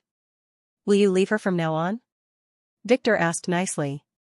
He was at the academy after all, and he needed to give the principal some face. He was going to scam him big in a few days after all. The young man frowned, wondering if he should confront Victor or not. His father always told him to gauge his enemies. The purple suit Victor was wearing was very domineering, but it might also mean that he was a nouveau riche or a pimp. Looking closely, the young man didn't see any brands on the suit, confirming his guess. Next, he carefully looked at the car behind Victor. The car was definitely a knockoff, he could tell easily from the small white horse statue at its front. It looked more like a dragon than a horse. This was definitely some cheap replica that was trying to imitate the real white steed his uncle had. "Fuck you. I am also giving you a warning. Stay away from Monica, she is mine from now on," the young man replied to Victor after considering his options. He feared no one, but he didn't want to cause trouble in school so soon. His uncle, who was the new CEO of White Investments, arranged for him and his friends to be transferred to this elite school 2 weeks ago. That's when he fell in love with Monica at first sight. And he never backed down, ever. If he got kicked out of school, his father would surely kick his ass, so he wanted to resolve this peacefully, unlike his usual methods where he broke the guy's legs and stole the girl immediately. "Are you sure?" Victor asked with a tired expression. The misfortune curse was really in full effect, hurting innocent bystanders. "Get the fuck away from here, before I choose to break one of your legs," the young man threatened arrogantly, feeling Victor's fear. He will never kill the guys he confronted, he would only hurt them badly and then leave them alive to threaten the girls with killing their former lovers. "To it is then," Victor said with a sigh as he looked at Lily apologetically. "It's okay, young master. This makes things much simpler," Lily explained before she suddenly vanished, appearing right behind the young man and then swiftly kicking him between his legs with her steel-reinforced sneakers, cracking both of his nuts in one fluid motion that made even the Von Krone spy, who was watching from over a nearby tree, nod in approval. That's how it was done.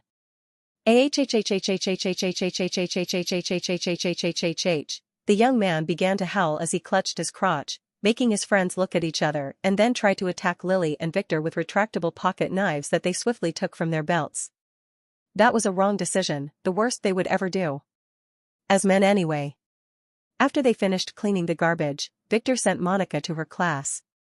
No, to the ladies' room with a kiss, then casually made his way with the veiled Lily to the principal's office under the envious eyes of the normal students. They watched how that bossy teacher came after that young man began to scream, then to their surprise, he began to scold the victim before groveling to Victor the perpetrator, telling him that he was sorry for teaching such garbage and that he will take care of this. What's wrong with this school? Was being in the elite class really that important? How does one enter that class? No, one knew. This was one of the 7 mysteries of the academy. Anyway, reaching the principal's office, Victor frowned as he didn't see the big-boobed secretary that usually sat to the side. The inner office's door was open, and Victor could hear a group of people yelling at each other from the inside. This is against the rules. Calm down. We will see to it. I caught them making out behind an old tree. I want him reported to the police. Let's not go that far. They just love each other. Love is not illegal. It is for her. How can a teacher get into a relationship with his students? How can you hire such garbage? Mr. Toby already agreed to resign. And this is between them. But he is a lowly rogue player. This is definitely unacceptable. How am I going to explain this to young Master David? Calm down. I already told you Mr. Toby will not teach here anymore. That's not enough. I want him to suffer. He scammed my daughter. Daddy, stop. I love him. Slap. Shut up, you *tch. Ruining our family's reputation and my perfect plans. Victor frowned as he heard the arguments. He sent a message to his father, then winked at Lily and pushed the door, entering the room where the principal, James Trove, was confronting a brown-haired man who was grabbing Elma by her arm. She had a red slap mark on her face. Mr. Toby was standing to the side wanting to hurry and help her, but the secretary, who was 3 times his size, was grabbing him. She was a very strong player with a wrestler class. Am I disturbing something? Victor said causally as he knocked on the door to announce his presence. Bye. Young Master Victor, the principal was surprised. If you can excuse us for a few minutes, we will wrap this quickly, he said after noticing Lily, who was standing to the side. She looked fine. There will be no need for such an arrangement. I already understand the situation, Victor said as he turned to Mr. Toby. You resigned? He asked. Yes, Mr. Toby said with a weak voice. Good, Victor said as he took a look at his phone. Tomorrow morning, go report to work at Whitethorn Holdings. They need a man of your capacities as a site manager, Victor said, making Mr. Toby frown and then open his eyes wide. Whitethorn? Wasn't that the holding company that has the management right for more than 100 cleared dungeons? A site manager was a highly sought position to supervise one of the cleared dungeons' excavations, because sometimes there would be unexpected things a player was needed. It was a very lucrative and relatively safe job. You don't want to? Victor asked with a frown.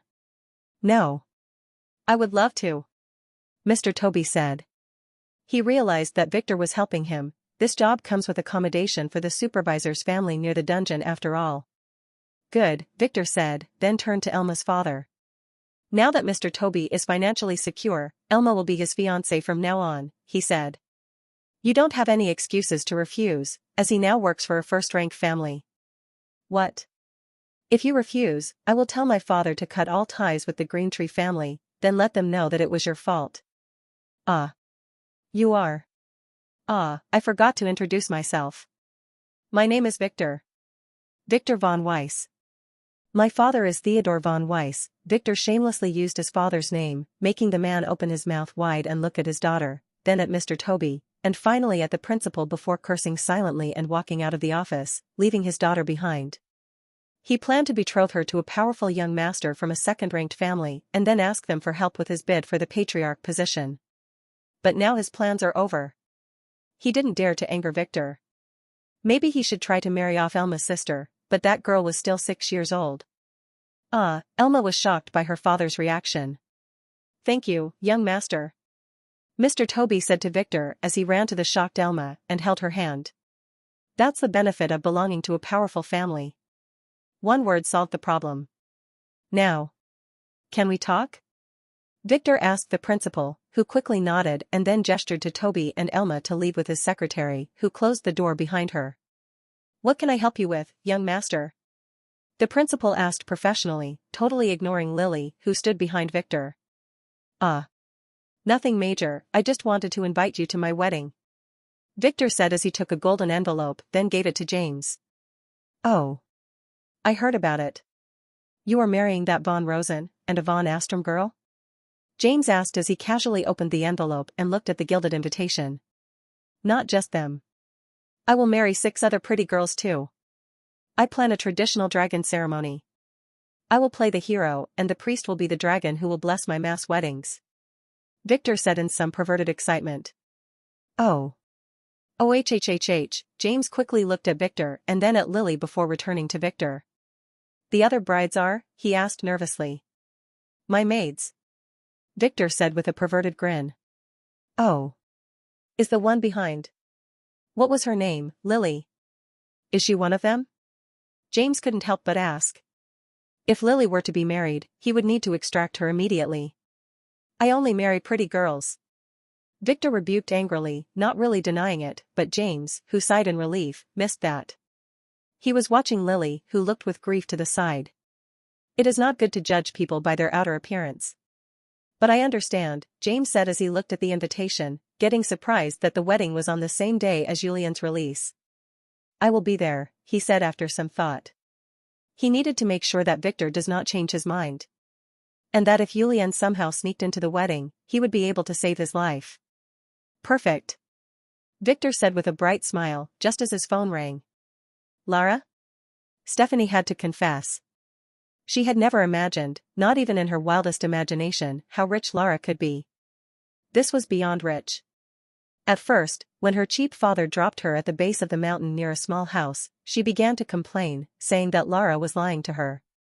The house, although elegant, was only half the size of her house. That's when her father smacked her little head and explained that this was the doghouse. She confirmed that when she noticed a burly bald man take a group of very large mastiffs out for a walk moments later. Her father then pointed to a nearby gate that he didn't dare to approach. There was a trail behind it going up the mountain. He told her that the entire mountain belonged to Lara's brother. He then warned her not to touch or break anything inside and not to make any trouble. Just then, another car stopped by and a handsome young man stepped down, followed by another one. They were her classmates. "Danielle." Stephanie quickly jumped from the car and ran to his side, making her father, who was about to drive back, sigh. This girl would definitely grow up to be like her mother. "Stephanie, you are here," Danielle said with a stiff smile as he looked around. "Yeah, I just arrived," she said in a sluttery manner, totally ignoring the other poor guy who she didn't even bother to remember his name. "So this is Lara's house," Danielle said, looking at the doghouse with disdain. "Young master. The house is the one on the top of the mountain. That one should be the doghouse, there is even a bone-shaped engraving at the door." The car driver corrected his young master, solemnly. "Oh. Then why the **ck did you drop me here?" Danielle scolded angrily, feeling ashamed of his mistake. "We can't move up the mountain. There is a sign there," the driver pointed to a freshly painted small sign to the side of the gate. "No cars or peeping toms allowed." Danielle frowned, wondering how to go up, just as from behind the gate a small golf cart stopped. And 2 girls stepped down and ran outside. It was Lara with Ian who was keeping vigilant. "Stephanie, Danielle, Noah. You guys are here at last." Lara said to them, "Sorry for making you walk, but my brother forbade cars from entering for security reasons. He even bought a lot of mastiffs last week. Please come in," she said as she bowed to Stephanie's father politely, making his eyes tear up. Why couldn't he have such a nice and obedient daughter? Maybe he should find some nice mistress and try to get one with her. His wife was incapable of producing cuteness of such quality. "Lara." Danielle quickly switched to his cool mode as he smiled and ran to Lara's side. Especially after noticing that the annoying Elle was not there. Sorry that we are late, he said as he scratched the back of his head, showing his flowing hair. He was not sorry at all. Unlike the other brats who came here directly after school with Lara, he said that he had some things to do first, and went home. He wanted to arrive late on purpose to draw Lara's attention, but he didn't expect that Stephanie, under the instructions of her father, had the same stupid idea. It's okay. Lara smiled and said, let's go, she added as she guided her 3 late guests inside the gate where they rode on the high-tech golf cart that was being operated by a pretty maid. Danielle carefully inspected the maid driving the cart with perverted eyes, then gasped and was about to throw up after realizing that this maid was a cross-dressing male. What's wrong with this place? What does your brother do for a living, Lara? Danielle asked. He had some info about her father being from a very important family and running a major investment company, but no one said a thing about her brother. Stephanie squeezed her little hand, hearing him. She knew that Danielle's father was a rich man, and she had her eyes on him ever since she met him thanks to a school cultural event where she sang a duet with him. Too bad he was now smitten with Lara, not even sparing her a glance anymore. He runs a media production company. Horizons Media. Lara said with a proud smile, totally forgetting that she had 5 other brothers, the ones she knew about. Oh. My father did work with some of those so-called media companies before. They all want to lick his boots. He explained. Yeah. Noah, the other guy added, they respect Danielle's father so badly that they sent their stars to make his bed every morning, he said with a nod. He was proud of being Danielle's friend. Stephanie, who had no idea about such a subject, was impressed. What a bunch of hardworking girls. That's why she wanted to marry rich. She had no interest in going to work from early morning. She had no idea that she had to work hard late at night to make her dream come true. Danielle, who was listening, said nothing, he just chuckled dryly. These stars spent their nights in that very same bed. But he would not clarify that to his naive friends. Ian, who was watching from the side, sighed. Those guys from rich families had grown up in walled gardens. They had yet to understand many things. Maybe my father knows your brother. Danielle said elegantly after mumbling more about his father's company, to change the subject. Yeah, probably. My brother also has a lot of pretty maids making the bed for him every morning. Lara said as if this was the most natural thing in the entire world, making Ian to her side sigh again. So did Alex, who was driving the cart. Oh, Danielle nodded with a frown. Wait. Horizons Media? Isn't that the one behind the Dragon Princess movies? Stephanie asked suddenly. Yeah. Lara nodded. Miss Mira was here yesterday. Too bad she was very busy finishing her movie shoot before the wedding and had no time to come today, she sighed, making Stephanie frown and wonder if Lara was just bragging or telling the truth. Wait. What wedding? Stephanie was, despite her age, a gossip lover like her stupid mother. My brother is planning to marry Miss Mira next week, Lara said with a proud smile, happy that Mira will be her sister-in-law. What? Stephanie, Noah, and Danielle all asked in shock. Who does not know Mira? One of the biggest and most loved stars in recent years. It's true. Ian said, supporting her young mistress. It will be in the news the day after tomorrow. She added, she heard Victor telling that to Arya, saying that the announcement would be incorporated into a hotel advertisement that featured his image with Mira. It would be broadcasted on every major channel 60 to 68 times a day. Especially in prisons. Victor was very clear about that. Why prisons? She had no idea. Thanks for driving us, Alex. Lara said to Alex, who was driving them as soon as they reached the top of the mountain. It's my duty. Alex said as she stopped the cart next to the mansion while wondering why couldn't everyone here be as polite and nice as Lara? Like her brother, she did not discriminate. Let's go inside, Lara said after she carefully stepped down. Her friends didn't respond, they were just shocked as they looked at the scale of this place. It was huge. Just like a palace. Lara had been explaining the terrain around them the entire trip, from the different gardens to the grand gym and the Olympic swimming pool. This was rich. The others are waiting. Ian said coldly from the back, alerting them before heading toward the mansion with Lara. Oh, Danielle quickly stepped down and then followed Lara with Stephanie and Noah. Danielle, help me, a sudden shout startled the group. Looking up, they could see a boy hanging from a pole extending from the second floor's balcony. He was their friend, in other words, he was one of Danielle's lackeys at school. Trevor. What are you doing up there? Noah was the one who asked in surprise. Just help me, the poor kid said with his tears and snot dripping over his friend. Lara, Danielle stepped to the side in disgust, then turned and looked at Lara, who was looking away awkwardly. Miss Lara can't help him, Ian interjected, your friend tried to grope one of the mansion's maids, and according to the young master's instruction, he should have been castrated. What? Noah was the one who asked in shock. For someone like him from an aristocratic family, the act of touching a maid is incomprehensibly vulgar. Maids are dirty. Danielle totally ignored his inexperienced friend, whose tigress mother only allowed old ugly maids in his house. He just looked at Ian with a questioning gaze. Don't worry. Lady Lara had already intervened and called her esteemed brother to ask for forgiveness. Since, what was his name again? Trevor. Anyway, he had no idea about the rules, he was spared this once, but he still had to spend the night up there as his punishment. Ian explained, the next time anything like this happens, just punishment would be served, she paraphrased what her young master said in more gentle words. Victor said to feed their balls to the hounds and then to let them lick the bastard's wounds. But she couldn't say that. Ah, Danielle sighed as he threw his hanging friend a sorry look, then followed Lara. His friend was important, but not upsetting Lara was his priority. He made a bet with his older brother to bang the prettiest girl in the girls' school before the end of the year after all. His brother did the same back then. And on top of that, Lara was going to be his first girl. Walking inside, Danielle, who was lost in thought, stood in shock again, not only by the lavish decor of the mansions and the expensive paintings on the walls but by all the pretty maids who were serving around in frilly maid uniforms. No wonder his pervert friend acted so brazen and couldn't keep his hands. Even his father and his famous playboy brother would not be able to hold themselves. Hilda, who was carefully keeping an eye on Lara and her new arriving friends from the side, sighed as she watched the boys' reaction. This was to be expected.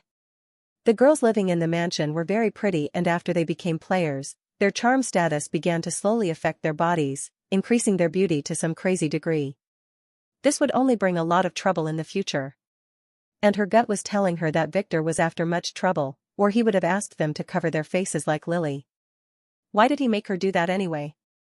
Hilda tried to ask that question subtly many times, but Victor only told her that he was a very jealous man. What a load of bullshit.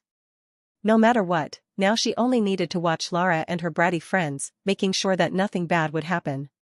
Margaret, what's up with you? Hilda suddenly heard someone talking. They were in the study and seemed to have left the soundproof door slightly ajar.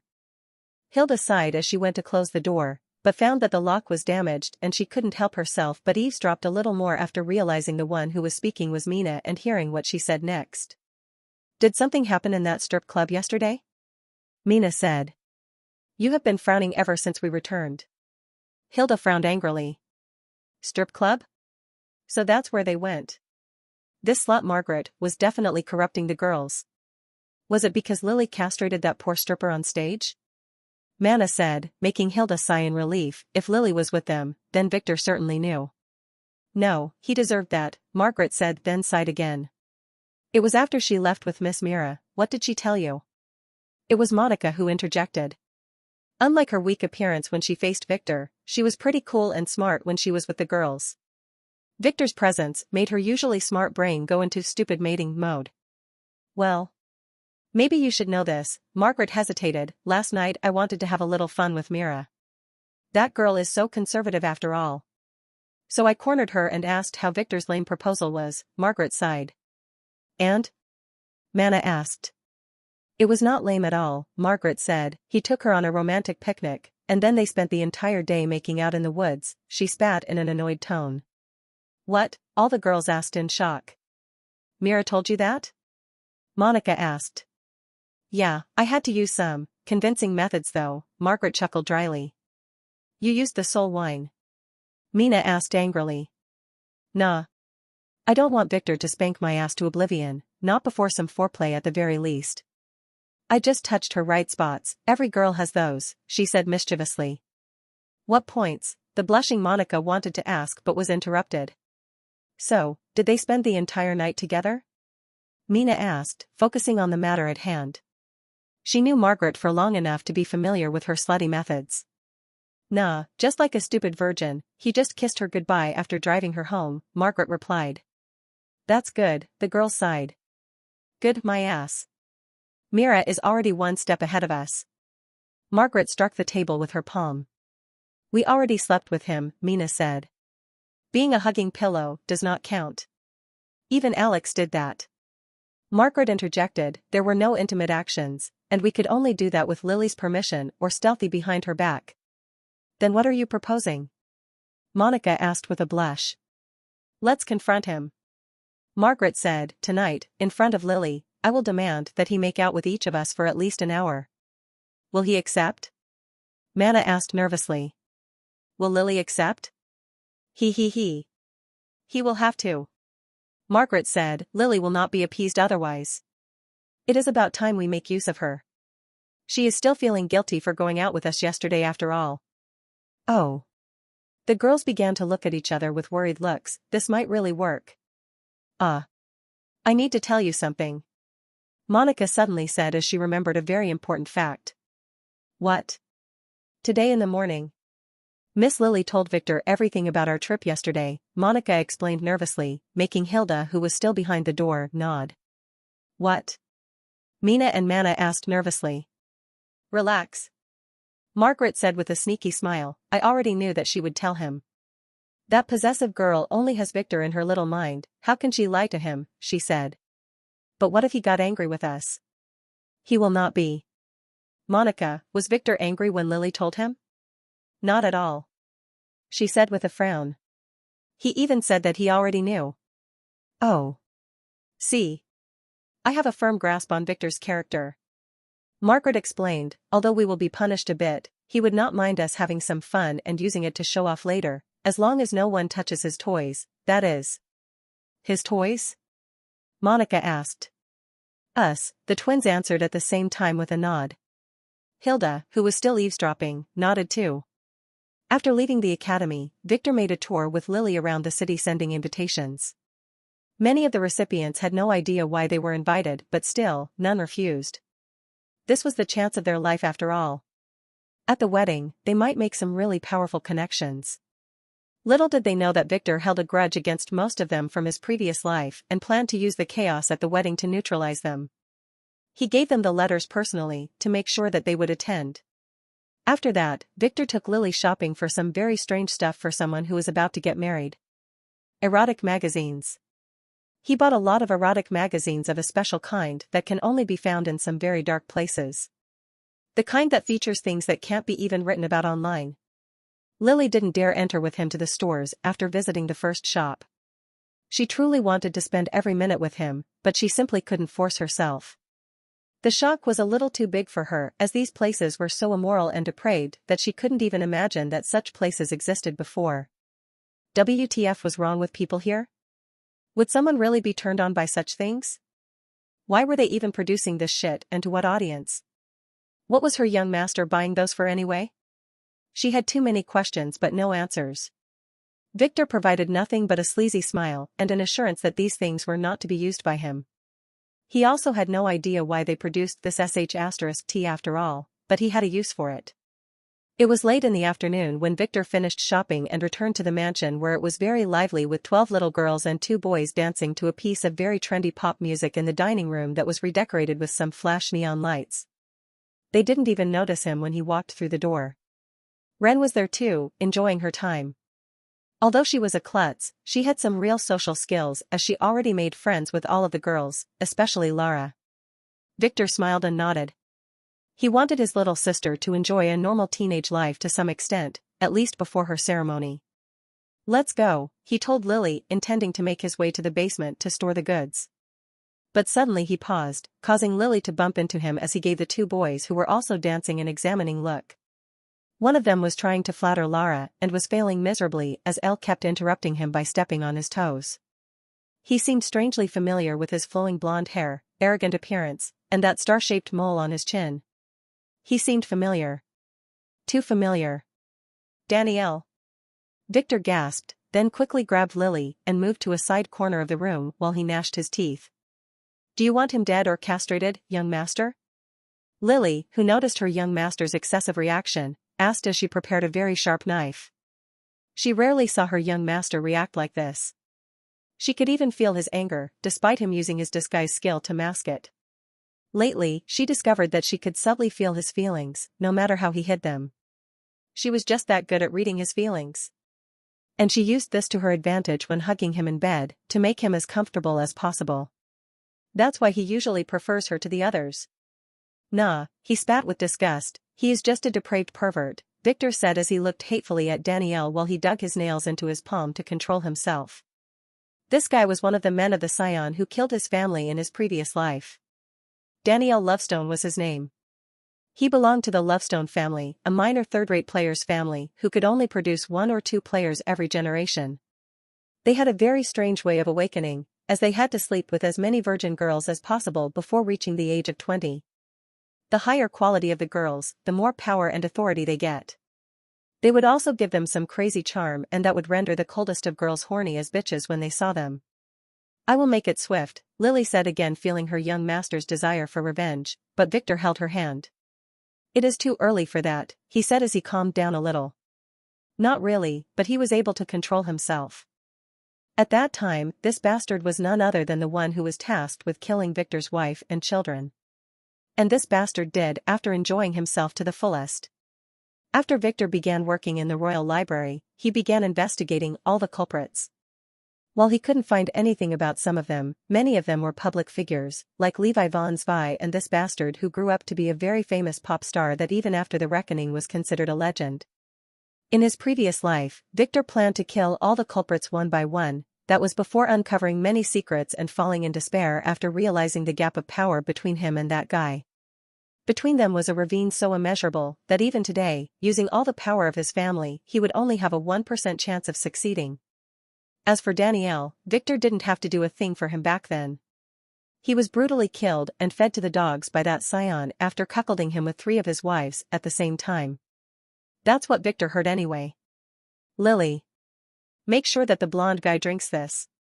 Victor said, taking a little vial of blood and giving it to Lily, who frowned as she nodded and then blended into the shadows behind her young master. For an assassin like her, this was easy. Victor frowned as he watched. Although he didn't want to waste a slave spot on this guy, Danielle was now his most direct way to get to that Scion, whom Victor had no idea if he was born yet or not. That guy always hid his tracks perfectly, and even the royal family had no idea about his origins. By turning this brat into a blood slave, Victor would be able to monitor him and wait. Fate was a strange thing after all, and Danielle was destined to meet with that guy sooner or later.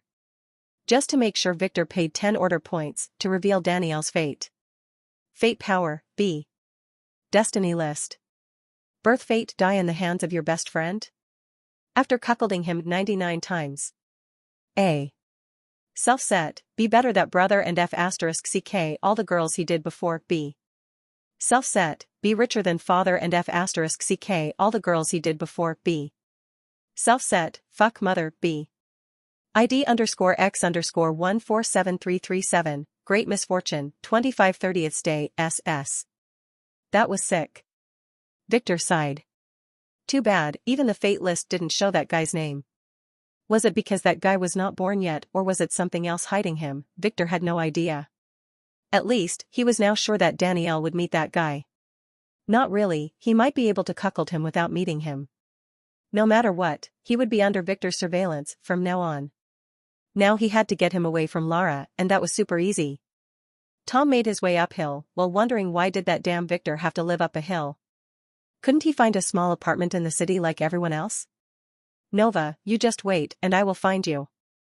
He said with determination as he reached the lower gate of the mansion. He stopped and hid behind the dog's house, right behind the freshly painted sign, and watched as 3 police cars were parked there and a policewoman was dragging 3 brats who were proclaiming their innocence. Don't worry, we will take care of this, the pretty officer said as she looked around with a sigh. I know, Officer Leah. I just can't believe that this little beast dared to slip drugs into my sister's drinks. He is not even 15 years old. Victor said in an aggrieved voice. When did young people become so nasty? He added, making Leah look at him strangely. I am innocent. Danielle shouted, earning himself a smack on the back of his head from another police officer. Shut up. Everyone saw you. I didn't. Danielle complained. Shut up. Don't lie. What about the aphrodisiac we found in your pocket? Leah shouted at him. I am sure your fingerprints are all over them. Those were his. His brother gave those to him, telling him to try his luck in the sleepover. Too bad he didn't even get to use them. Take them away, Leah said sternly. But we did nothing, the other boys shouted. And I am innocent too, the other boy who was a little haggard after hanging from a pole for an entire day also said. We will see about that. Leah said as she turned to Victor. So you live here, she said awkwardly, totally ignoring the brats and changing the subject. Yeah. Did you get the wedding invitation? He asked. She nodded awkwardly. She was very surprised when it arrived this morning, she didn't know what to do with it. I want you to be there, he said as he looked her in the eyes. I will need your support. She blushed. What did he mean? But.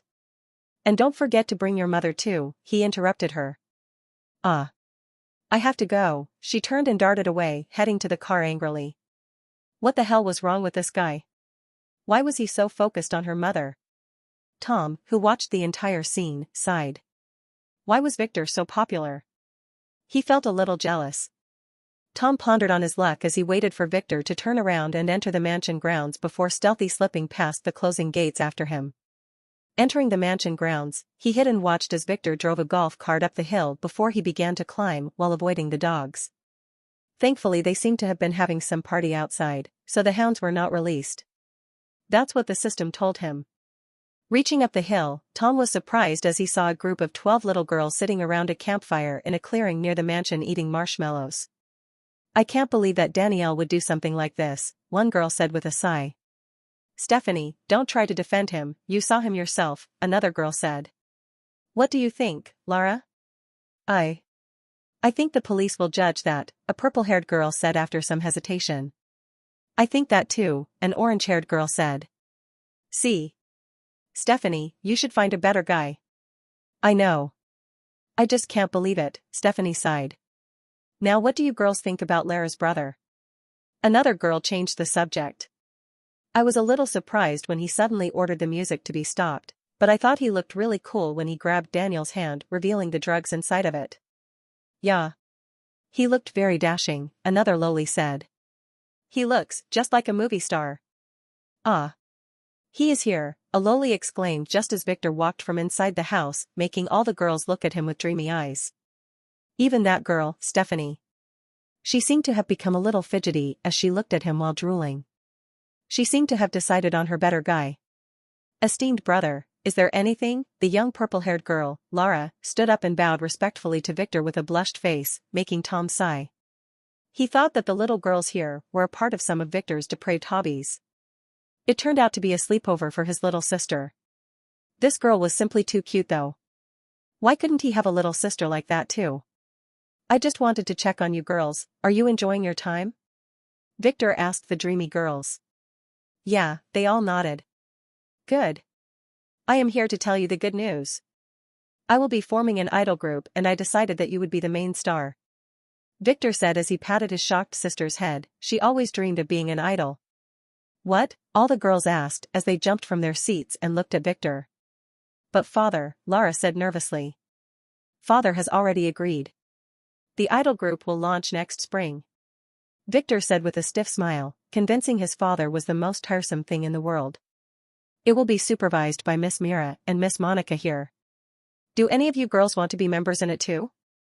Victor asked casually as he put his hand around Monica, who was at his side. She began to blush and breathe fast. I do, all the girls replied naturally at the same time. Good, Victor said as he began to pass on some forms. Make sure your parents see these, then sign them. Give them to Lara by next week, Victor said as three pretty maids whom Tom didn't recognize began to pass around some papers to the girls. Now I will let you enjoy your evening, Victor said, winking at a girl who was standing nervously to the side. She nodded back. Can't you stay with us? Stephanie asked like a nymph. The other girls nodded. I will only make the atmosphere awkward. This is a girls' sleepover after all, Victor said with a chuckle as he turned around. He was obviously enjoying toying with this Loli's feelings. This made Tom very jealous. He wanted to toy with Loli's feelings too.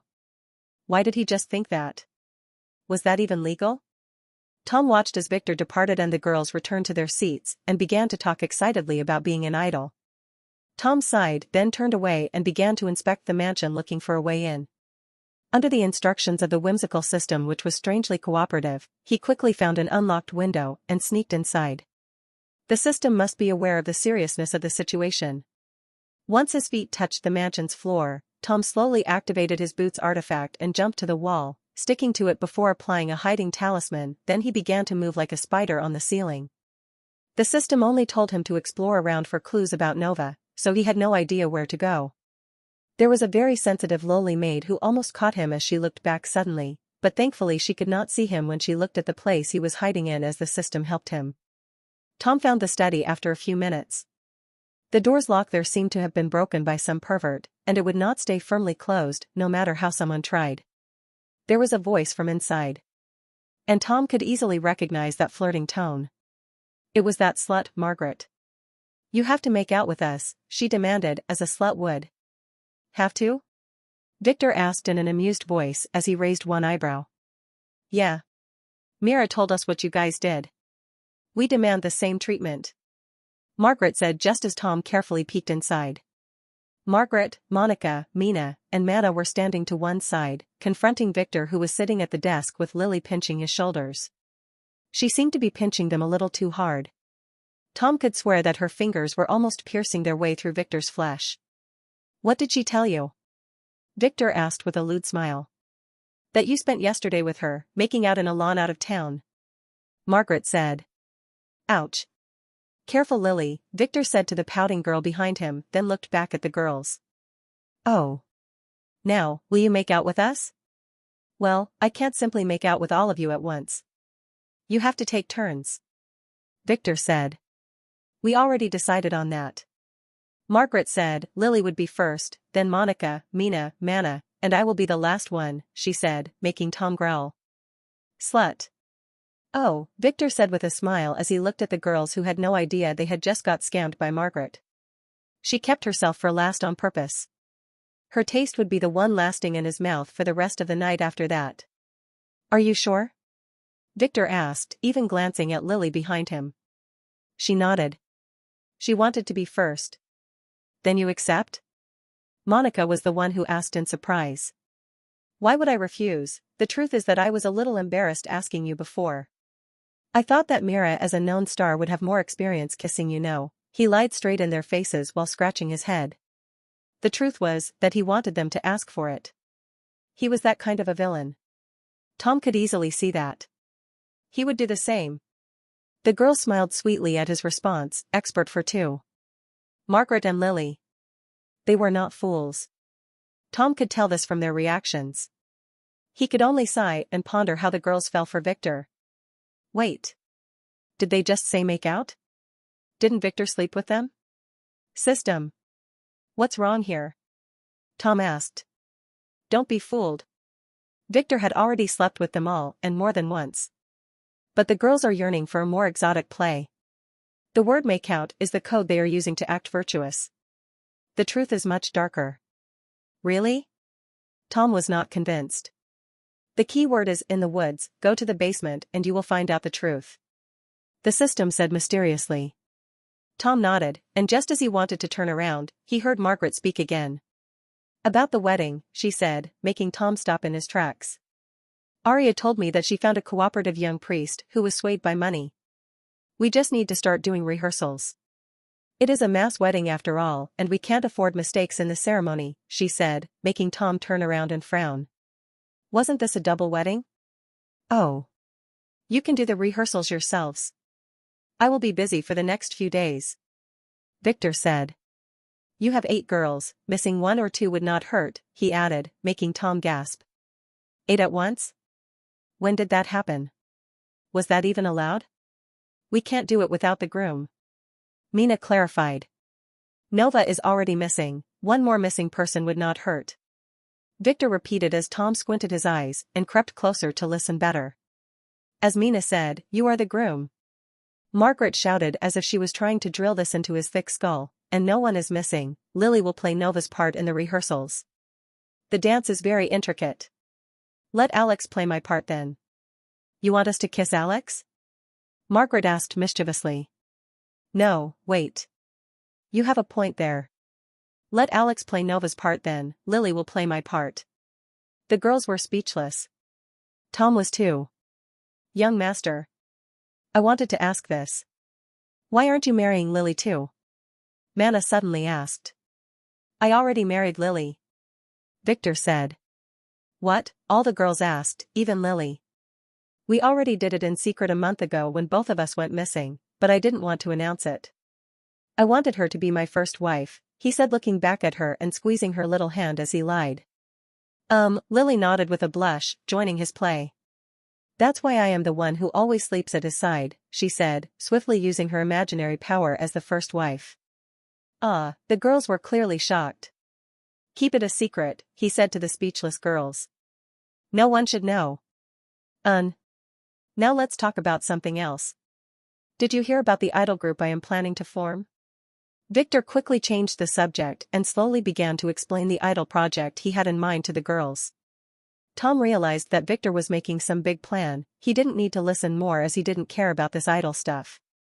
He gave the study one last look, then turned around and began searching for the basement.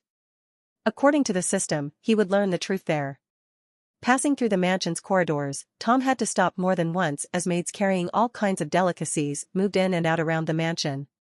Were they hosting a girls' sleepover or a reception party? Rich people were very strange. Along the way, Tom stumbled upon two lowlies who were arguing. The orange-haired one wanted the other one to help her hunt some criminals, saying that with great powers comes great responsibility. The pale lowly refuted her, arguing that protecting their mistress was their priority. The argument quickly escalated into a fistfight that quickly turned very dangerous as one of them began shooting electricity from her fingers, while the other seemed to be able to blend in the shadows and used a strange dagger to deflect the lightning.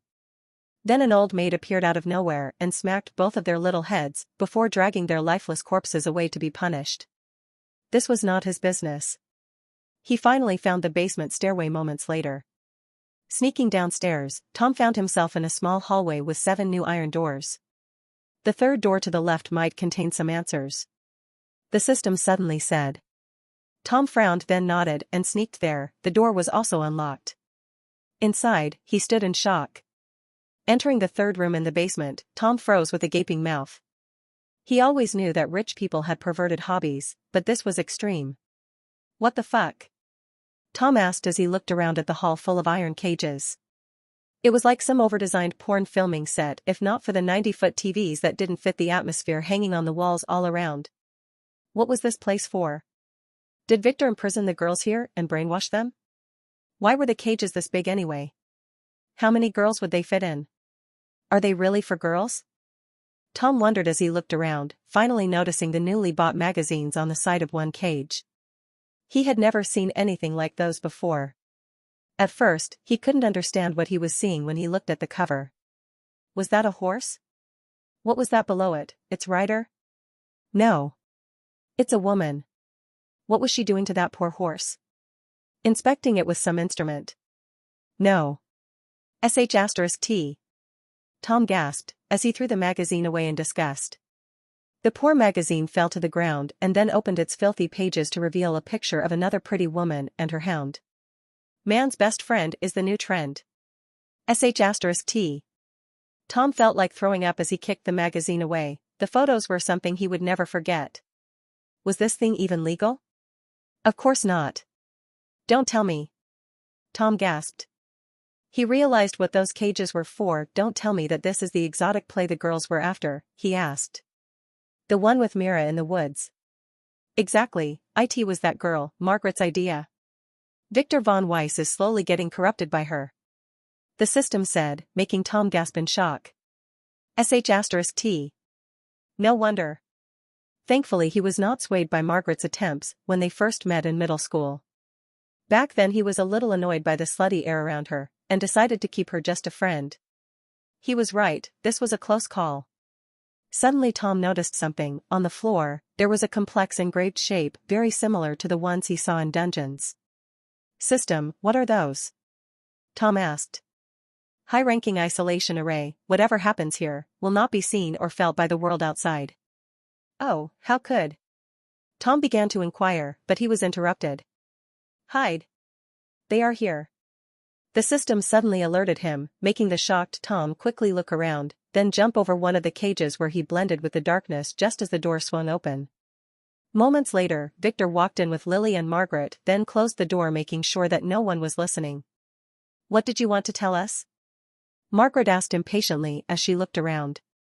She noticed the magazine on the floor making her gasp and look at Victor. Will this be our bridal chamber? She asked as if she was interested, earning herself a smack at the back of her head. This room will be used after the wedding, but not by you, he said mysteriously. He plans to trap Nova here. The system told Tom, making him shiver a little as he continued to eavesdrop on Victor's conversation. Now, we need to talk in private, and this is the most secure place in the house. No one must know what I will tell you next. Victor explained. Oh. So, Margaret asked as she casually glanced at the magazines. Do you intend to reveal your true depraved nature to us at last? Not yet. It's about the wedding, he said, making Margaret frown and Tom squint his eyes. What? Nova is not coming. She ran away. What? When, she asked, what happened? Did she realize your true nature and decided to escape? Seems like it. That bitch, on the day I went to propose, she escaped before I reached her house, he said. I have no idea how she did it, as her parents were locking her up in her room. I told them to search for her as I announced our wedding anyway, but those idiots failed to locate her until now. I am sure they will never find her by the time of the wedding. That would be humiliating after all the announcements you made. Exactly. What's the plan then? Lily asked. I am planning to go on with the wedding. Nova will be my wife one way or another, and when I catch that bitch, I will take my time fucking her. Victor said hatefully, making Tom gush his teeth in anger, while Margaret raised one eyebrow as she realized something. You will just replace her with a fake? Margaret asked with some uncertainty. Exactly. Lily here will take Nova's part. He said this will be a ceremonial wedding, so all of you will be wearing veils after all, and a ceremonial wedding can't be easily annulled afterward. Nova will forever be my wife, even if only by name, he added with an evil smile. Oh. Margaret said as Tom gnashed his teeth in anger. His hand almost crushed the metal beam he was holding onto. Even if she tried to marry another guy later, no one would help or take her in, he explained again that he would take Nova no matter what. I see, Margaret nodded. So we just have to act a little. That's easy. Not exactly, there might be a slight complication, so we need to be careful. Victor said. There is a not insignificant chance that the guy Nova likes will show up. Tom perked his ears. Who? Margaret asked. His name is Caspian, the prince of the heavenly sect. Victor said. Tom squinted his eyes. And is that supposed to mean anything? Margaret asked casually. I sometimes forget that you don't know a lot about the player's hidden world. The heavenly sect is the biggest in the world. That guy not only has a very strong father and background, but he is also a strong player himself. They control half of the council. And Nova likes that guy? He is handsome, but from what I know, he must have used some evil skill to charm Nova and make her love him. My big sister Alice was supposed to be one of his brides, and she told me about his evil ways. The only way she could escape his clutches was by turning into a slut, making that guy hate her guts as she slept with men left and right. Oh.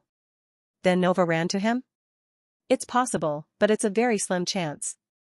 Victor said, the heavenly sect is in a remote mountain on another continent. Nova is definitely hiding nearby. She couldn't have easily escaped far under the surveillance net of the family after all. If she was not already on her way there, I suspect that she might appear at the wedding. Then? If she appears, I have my ways. As I told you, Caspian might be there to ruin the wedding.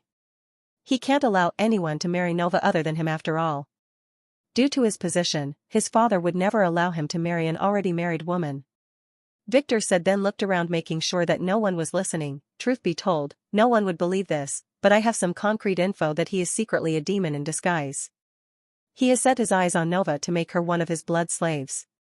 He will surely disturb the wedding, expecting Nova to jump into his embrace. The families would be embarrassed, but they would not be able to say anything as he didn't force the bride. What?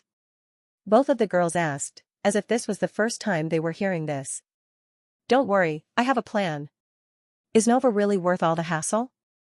Margaret asked with disdain. Definitely. I would never let her escape, or that would ruin my reputation. I will *CK that woman to death for humiliating me. Victor said, angering Tom a little more. Then what's your plan? Margaret asked. I will use this. Victor said, showing the girls a glassy blue pill. This is a high-quality shape-shifting pill, created by using Nova's blood that I got from her family. Lily will take one during the ceremony, so after we silence the real Nova if she appears, when Caspian comes out to confront me, Lily, acting as Nova, will curse at him then kiss me, declaring her eternal love. He said with a smug smile, making both of the girls nod and Tom gasp. What an evil plan. Caspian would be utterly humiliated. Caspian would have to leave like a beaten dog. Victor said with a smug smile that made Tom furious. The mission, find out the truth, has been finished successfully. Reward has been granted. Secret info. Tom squinted his eyes. Top secret info.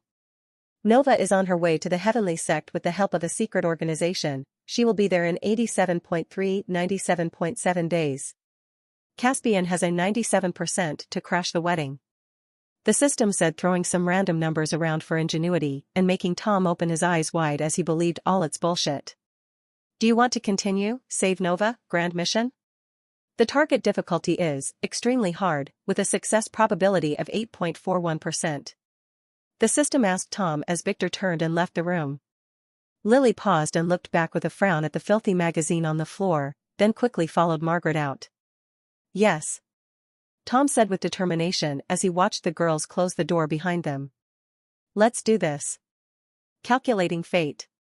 Calculating causality. Error found. Due to fate manipulation by a third party, a static mission was deemed impossible to formulate. A dynamic mission format will be used. Missions might change on the fly to achieve the desired target. Accept? Yes/no. Tom quickly said yes. Calculating. A way was found amid chaos. Warning: if player Tom attempted to cancel the ongoing mission, he would suffer a great backlash. Your and Nova's fates are at stake. Are you absolutely sure? Yes/no. Tom hesitated, but looking at the filthy magazine on the floor, he cursed and said yes. Approval had been secured. Fate had been overwritten. New dynamic missions had been issued. Ruin Victor von Weiss's wedding and crazy plan to marry Nova. Steal all the shape-shifting pills to stop Victor from replacing Nova and fooling the audience. Steal the Flames Master amulet in Victor's desk, it's in the second drawer. Steal the spare invitation cards hidden in the study to use them to sneak into the wedding. Investigate Caspian. Not initiated yet. Find Nova.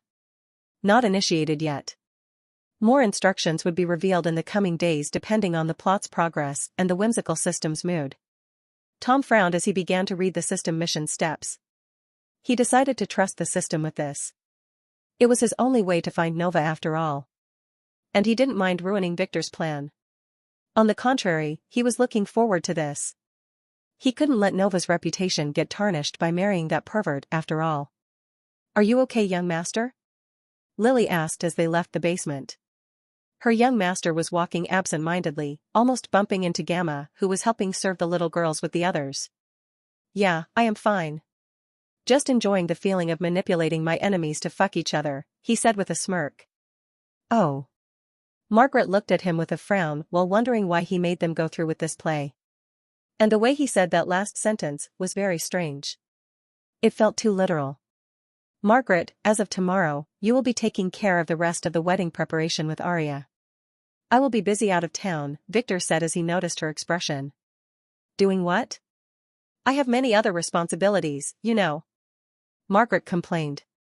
I know, but some unknown variables might affect the overall plan and some dead bugs might show up at the wedding. I have to go borrow something to prepare for the battle, he said with an evil tired smile. Now if you excuse us, I will take my Lily up the roof so that we make out a little in private.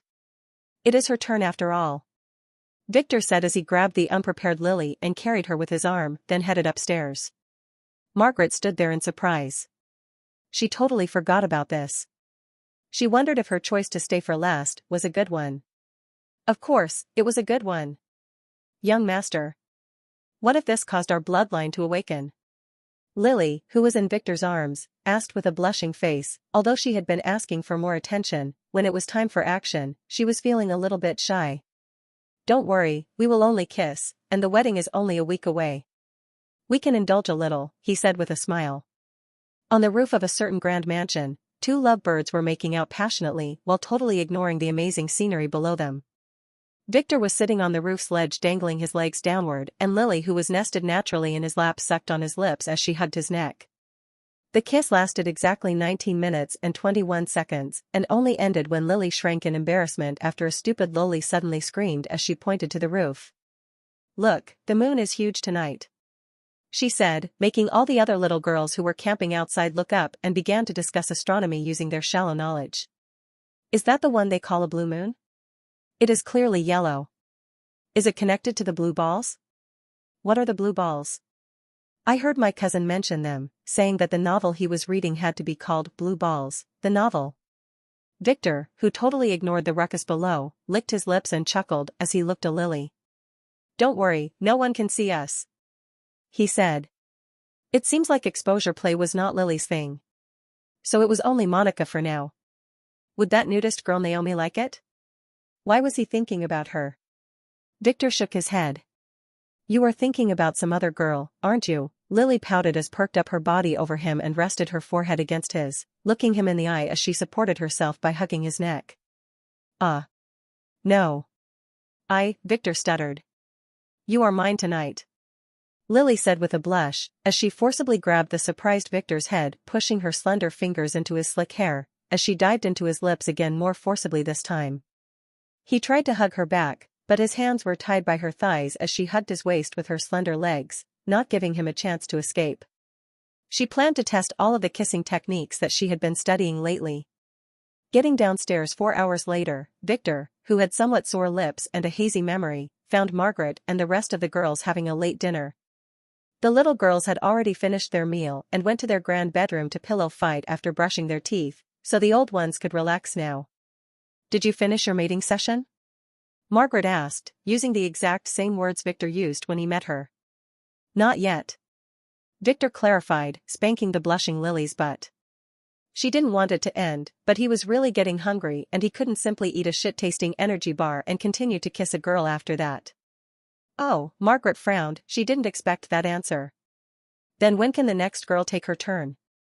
She asked, making Alex, who was trying to be as invisible as possible as she ate her dinner, look up with a questioning gaze. What turn? They were taking turns? On what? Was she in? After I return, Victor said. Return?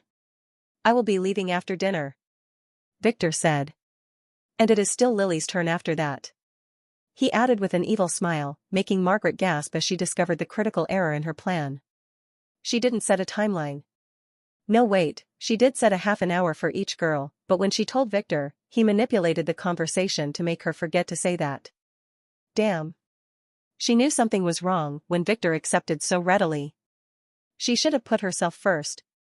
The girls also were a little annoyed, they glared hatefully at Margaret, who assured them earlier of the plan's success. Where are you going this time? To throw a bachelor party? Margaret asked Victor awkwardly, changing the subject. I don't have the time to have fun.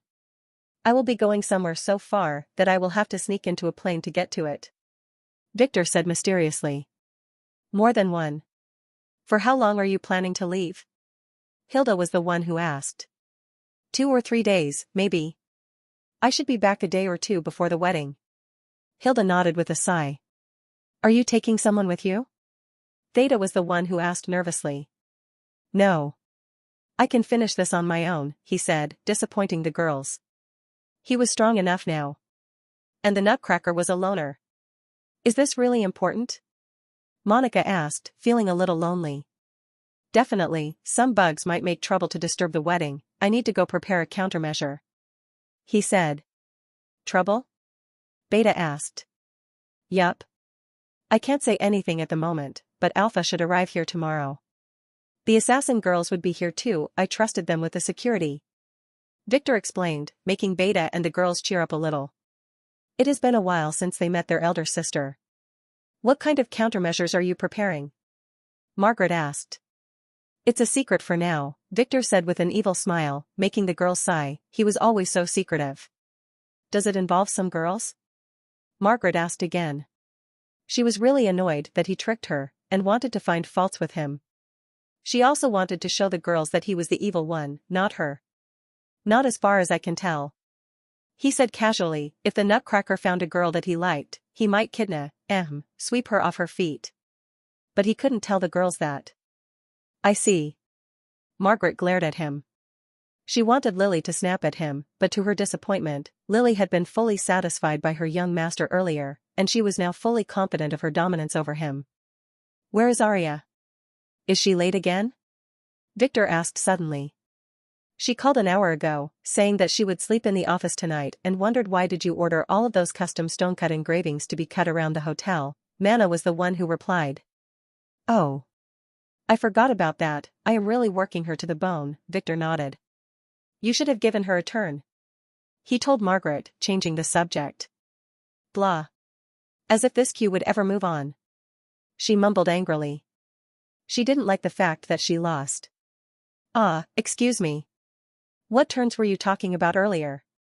Alex finally asked after she waited, but no other girls asked this crucial question. Were all of them in on this? What does this have to do with you? This is a girl thing. The annoyed Margaret snapped at her. You just need to get ready for the rehearsals tomorrow. What rehearsal? Alex asked with annoyance. She was a girl too. Sadly, she couldn't say that. The wedding rehearsal. You will be playing one of the brides. Margaret said. What? It was Hilda who exclaimed. Alex was simply too shocked to utter anything. Victor left the mansion that night after giving the reluctant girls their goodbye kisses, with some instructions on what to do to hide his absence.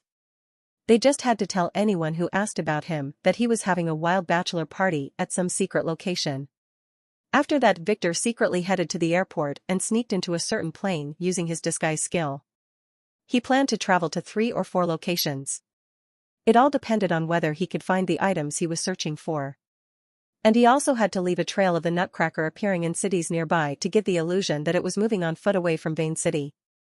He wanted the player council to believe that it was a true demon that escaped the dungeon. Nova cursed as she opened her eyes and looked around. She was still chained to the wall in a dark cell. Who the hell kidnapped her? Was it that bastard Victor? That's what she thought at first, but later, after they locked her here when she pretended to be asleep, she heard them talking about their nefarious plan. They called themselves Dark Chamber, a secret organization that wanted to dominate the world and let all humans be their slaves. It was all a big setup. The Victor she met was a fake. They planned to make use of him to make trouble between the families, making them fight each other. What an evil plan. They kidnapped her because she didn't approve of the plan the fake Victor proposed. She was supposed to marry him, then he planned to drug the other girl, the one from the Von Rosen family, then he will make them kill each other at the wedding in front of all the elders. This would definitely spark a family war. Damn it. She needed to escape this place. Looking at the strange shackles in her hands and feet, she knew she could only sigh and do nothing. Those things were disabling all of her powers. And even if she escaped, she knew that she would not have the energy to fight. They were feeding her that disgusting goo only one time every 2 days. It tasted like shit, that's what she believed. She never tasted real shit after all. Why was she so unlucky? Maybe Caspian would come open the door any moment now and save her like a hero. She smiled as she imagined him in his heroic manner. Suddenly the dungeon gate opened. It was not Caspian, but a masked guard who walked in like a prostitute. He dragged in a shackled woman and then pinned her to the wall right beside Nova. Stay here for now. Don't worry, we need you alive. The guard said in a harsh voice before leaving as the woman who seemed injured glared at him hatefully. The steel door closed with a bang, and the dungeon darkened again. Hey, are you okay? Nova asked. The woman seemed badly injured. I am fine. The woman answered as she spat some blood. You don't seem fine. It doesn't matter. Did they also grab you to hide their little secret? Yeah. Those people probably want to control the world. Nova answered. I think so too. How long have you been here? The woman asked. I don't know, Nova answered. What date is it today? It is the 16th of the 8th month. What? This means I have been here for almost a month. Nova was shocked. A month? What's your name? The woman asked. You should introduce yourself before asking that, Nova answered warily. My name is Jane Armstrong. The woman said. A reporter. Oh, Nova had no idea who Jane was. I am Nova Vaughn. No, Nova Astra. I come from. What? The bride? Jane yelled in shock and interrupted Nova. What bride? Aren't you marrying Victor White? The double wedding is in a few days. Jane said as the energy returned to her eyes. It is all over the news. Even while I was on the run, I could see its depraved advertisement everywhere. What double wedding? Late that night, just before dawn, in an unimportant city in another unimportant country that borders the Wyron Principality, the National Museum was robbed. The thief stole more than 70 priceless art pieces and some random things that were left in the warehouse. After the police investigated the museum, questioning the only surviving guard, they could only learn that a demon was the one who did it, and they could only get one name. The Nutcracker. The guard said it as he peed his pants. According to him, that demon came through the walls and subdued the guards by just moving his long pointy finger, making them fall to the ground in pain. After that, he ordered each one of them to list all the bad things they have done in their lives. Strangely enough, they did tell him and no one could lie. It turned out that all of his 5 colleagues were thieves who had been stealing from the museum for years and putting the blame on the kids from a nearby orphanage. The Nutcracker nodded after hearing them, then swiftly killed them and cut their genitals to keep as souvenirs. He was the only one who survived after the Nutcracker found him innocent. But he had to pay a price by giving the Nutcracker the photo of his youngest daughter, which he kept in his wallet. That's all he remembered as he passed out after that. The police searched the security camera's footage after that, but it had all strangely been erased. The case was put on hold after concluding that the culprit must have used some kind of hallucination gas. It was suspected that this was an inside job and the other guards were part of it until they were betrayed by the perpetrator. No one knew that an identical secret report had been filed 3 times after that by 3 different agents. It contained the same sentence. The Nutcracker's trace had been found. Westry City. The next afternoon, in the faraway mansion of a friendly neighborhood drug dealer, there were reports of a gunfight. When the police arrived at dawn and reluctantly knocked on the door, they discovered that all the men were dead with their genitals removed. The woman who seemed to have gone crazy only repeated one sentence. The Nutcracker is coming for all of us. They cried and kept begging for forgiveness, and no matter what the police asked, they didn't respond. They have gone crazy. A lab test on them found traces of some kind of strange drug, but the traces were so minuscule that no further investigations could be conducted. After searching the mansion, it was found that the vault was broken into, and many gold trinkets and expensive historical artifacts had been stolen. The cash was left intact. An empty secret warehouse was found hours later. It had traces of drugs that seemed to have been taken. The main suspect in this crime was a rival gang, so the investigation was dropped out of concern for the police's safety. A few reports were filed secretly after that. The Nutcracker struck again. Mirror Lake City, what is it after? It seems to focus on gold, drugs, historic artifacts, and nuts. At a garbage dump in another city, in another country, there were sightings of a demon digging through heaps of trash while cursing. A thug tried to harass him, but he was swiftly castrated. Reports were filed. The Nutcracker was spotted. It is searching for something. We don't know what. It is still heading west. On the far outskirts of an old city next to the sea, in a small village in the midst of the mountains. A grandiose temple surrounded by forests stood solemnly as the tiles of its shingled roof pondered on when they should fall. Probably soon. This place had been out of repair for a while now. You should really close this place and move to the city. I can't believe you are still hanging on here, a young woman with flashy neon pink dyed hair and a very short pink leather skirt said as she sat on a wooden chair in the kitchen. Candy, this place is our roots. A middle-aged woman rebuked her. This temple houses the sacred stone. We can't leave, we are bound to it by oath and tradition. We are the servants of this place, the pilgrims who come here expect us to guide them.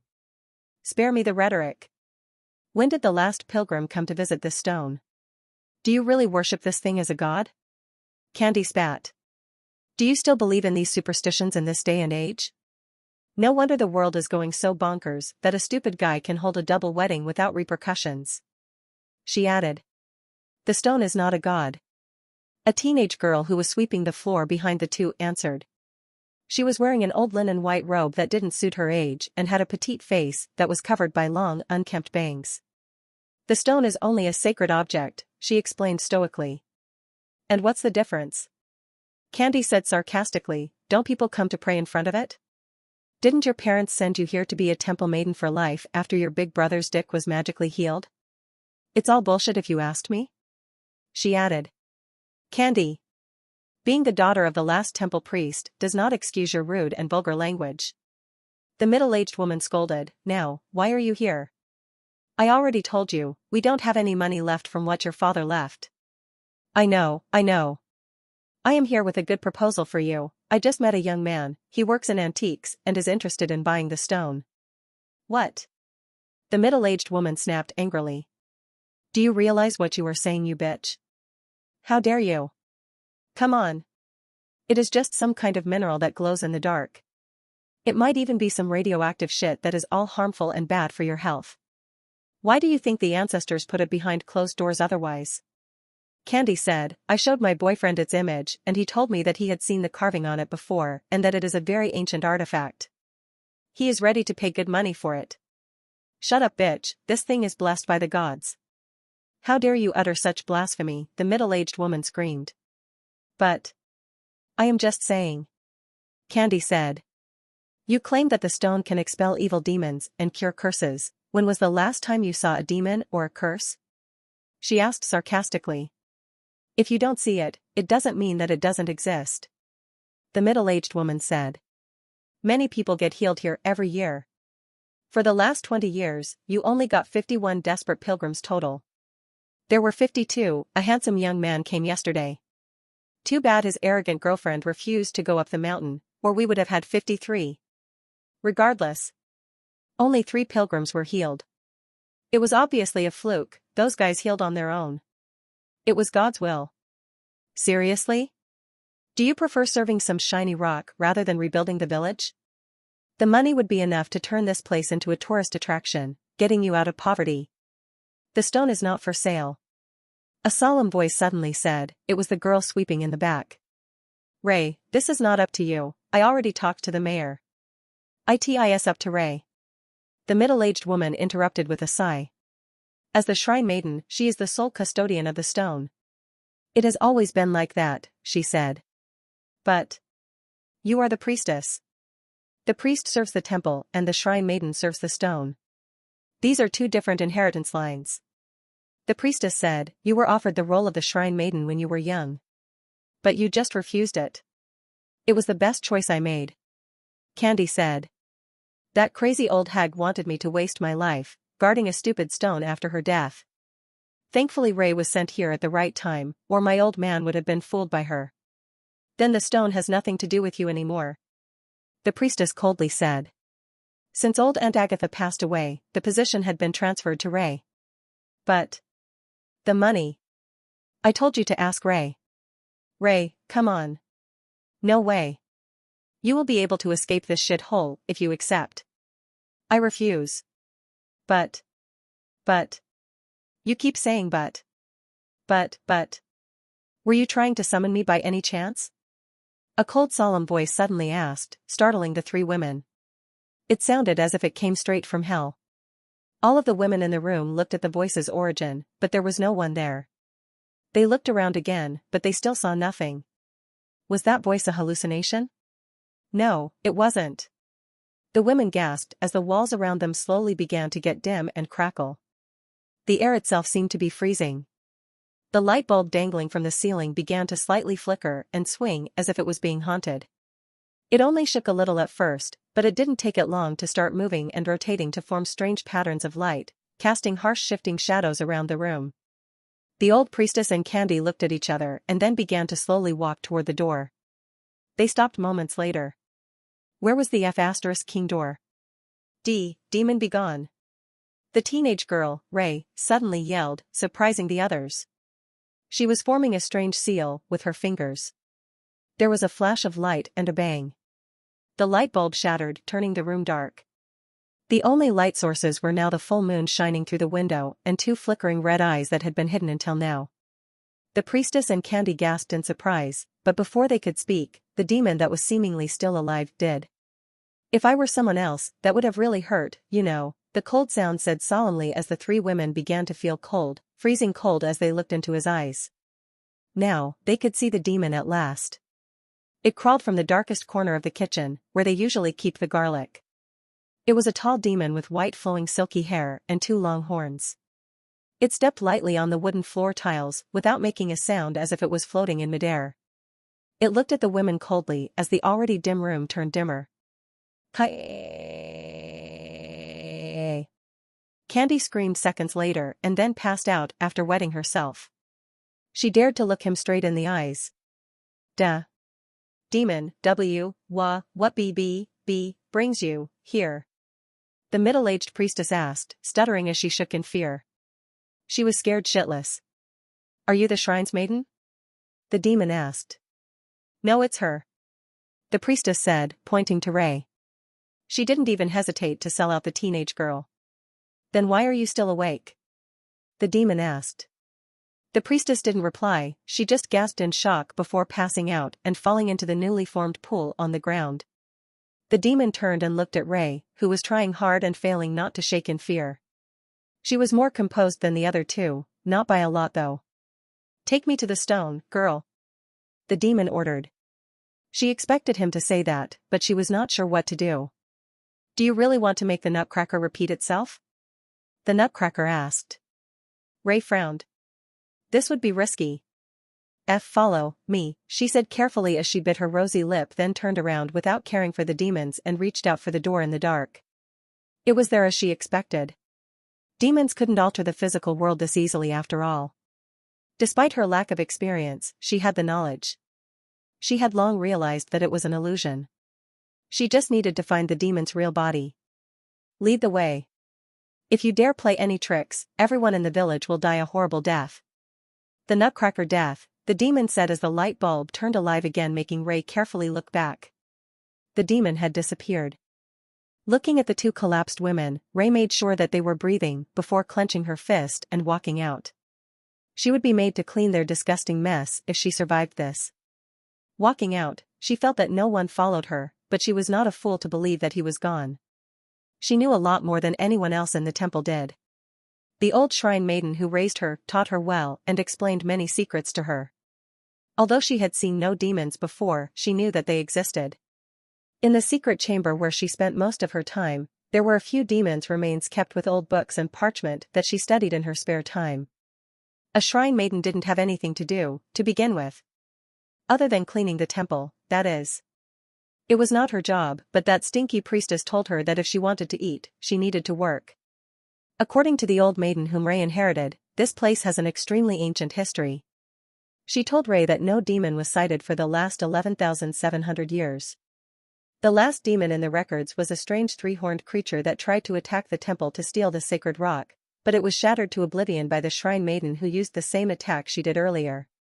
After that, demons who were a very common sight in the mountains, completely disappeared. According to the old records, a mighty god used grand magic to burn all the demons in the world so that humans can live in peace. After that, even if a demon managed to sneak into this world, it would not be able to use its powers or it would face the god's wrath. Not in her wildest imagination did Ray believe that she would meet a demon in this day and age. The one question she had now was, what kind of demons was this? The fact that it escaped her attack easily and didn't kill anyone until now was proof that it was not a low-ranking one, but probably a very high-ranking demon who disdained to eat human flesh. This was troublesome, but as the shrine maiden, she had a duty to guard the stone. Are you? Are you to take the stone and use it to do harm? Ray asked sneakily, trying to figure out the demon's purpose. Harm would be done, but only to those who earn it with hard work, the Nutcracker answered. Its voice was as ethereal and rootless as ever as it spouted some nonsense. Ray, who left the temple's building and was walking toward a small hill to the side, was surprised. He answered. What should she do now? Would he fall for the trap prepared by her predecessors? She had no choice but to try and lure him there. Maybe she might try to get more info out of it. What if there were others? Are you alone here? It didn't answer. How were you able to avoid being burnt by the god's wrath? She asked again, not expecting an answer. I will answer that. It is not the god's wrath that burns demons, but the world will. He explained. There are 3 methods to enter this world. They represent the 3 fabric elements.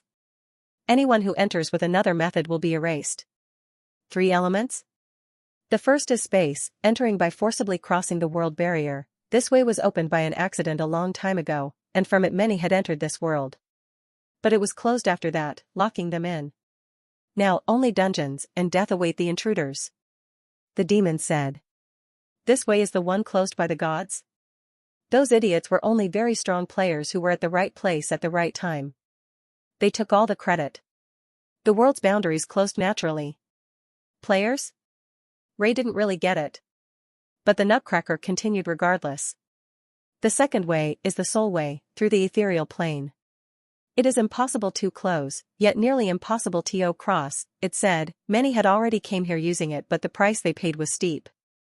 They sacrificed their physical bodies, and now they exist as demonic souls possessing innocence as they lay dormant in the dark.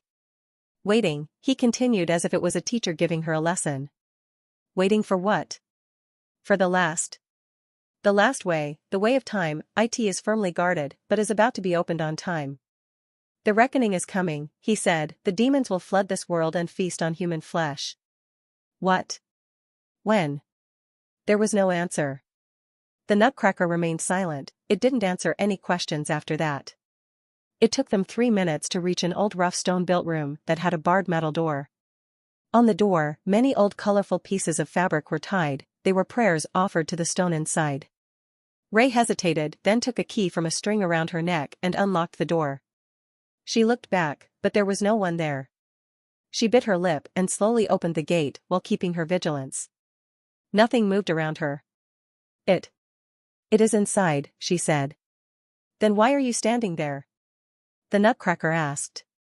His voice was still impossible to track. Go in. The demon said, not falling for her trick. Ray cursed inwardly and slowly walked inside the small room, where an opal-colored, fist-sized shiny round stone was placed on a velvet pedestal. It had a strange shimmering green light around it and was carved with intricate ancient symbols. Ray just walked and stood next to it, swallowing as she secretly made a certain shape with her hand just as a black shadow slowly materialized in one corner of the room. Bang! A blue bolt of lightning suddenly formed above the stone and hit the shadow, causing it to vanish, but nothing else happened. Ray didn't care as she kept her fingers crossed and a barrage of more than 100 bolts of red lightning began to flash around the room. This was the protection array arranged by her ancestors thousands of years ago. Every shrine maiden had to learn to perfectly control it to protect this place. The artificial thunderstorm stopped 15 minutes later, leaving a room full of smoke and the smell of burnt meat. She could see it now, the demon-shared skeleton that fell from the roof a few minutes ago. It was like a small arm-sized snake with 3 eyes. A shadow snake, she said as she approached it carefully, but seconds later the snake came to life. It jumped at Ray, making her flinch and release a bolt of lightning, but the snake dodged as it passed Ray and reached for the stone. Ray smiled inwardly, then cursed as the snake didn't fall for the fake stone, but made a strange movement, switching direction and heading down. It drilled into the ground under the pedestal. *T. Ray gasped and ran toward the wooden pedestal. She flipped it, knocking the fake stone away to reveal the hidden ancient stairway underneath. Ray quickly descended downstairs, nearly jumping over the stone steps that she crossed hundreds of times to reach an iron gate at the bottom. As expected, it had a small hole freshly drilled into it. That thing was already in. She quickly placed her hand on the gate. It shone with purple light and then swung open. The room inside was intact. The real sacred stone, shaped like a glass cube prism, was still in its place. *T. Ray cursed again as she realized that she was fooled.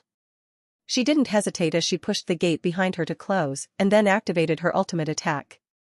She would surely die now, as there were no safe spots in the formation here. But the stone must never fall into the hands of demons or many people would die. She was dead anyway if the stone got taken, as she would perish the moment she got 10 miles away from the stone. Ray expected an explosion, but nothing happened. Ray activated the formation again. Still nothing. Did she lose her powers? You are interesting, the demon said in his cold voice. Turning around, she saw him behind her, looking at her with his burning eyes. He was back to his large demonic shape. The sacred rock was in his hand. His purplish blood shone on its surface. Thanks for guiding me here. He began to speak but was interrupted as Ray took out a dagger and attacked him, aiming for his heart, then shifting her target and slashing at his throat.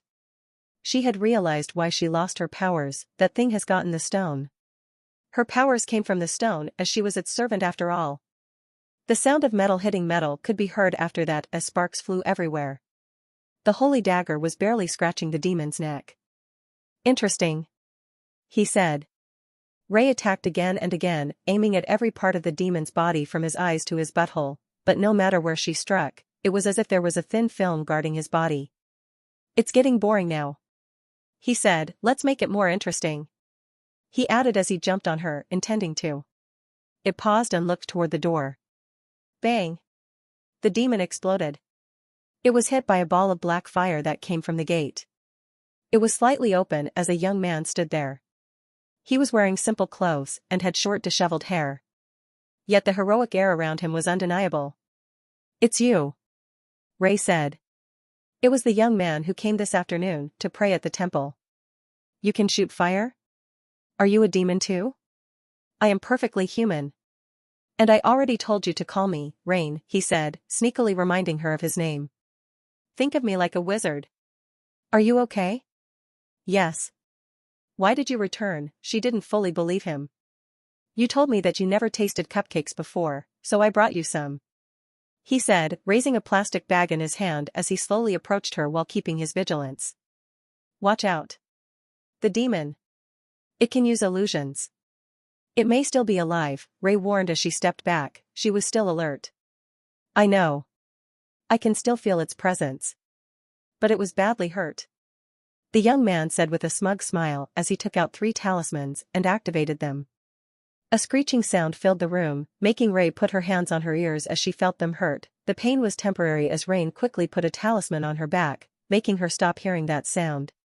Ray wanted to thank Rain, but stopped and focused on the corner of the room where a shadow began to form. It was the Nutcracker. It was standing with difficulty, and from the look in its eyes, she knew that it was not pleased with them at all. FUCK, that guy should have been me. Where the F***ck did he come from stealing the limelight? Victor cursed inwardly. What sh**t luck was this to meet 2 scions at a place like this? When did these guys become so common?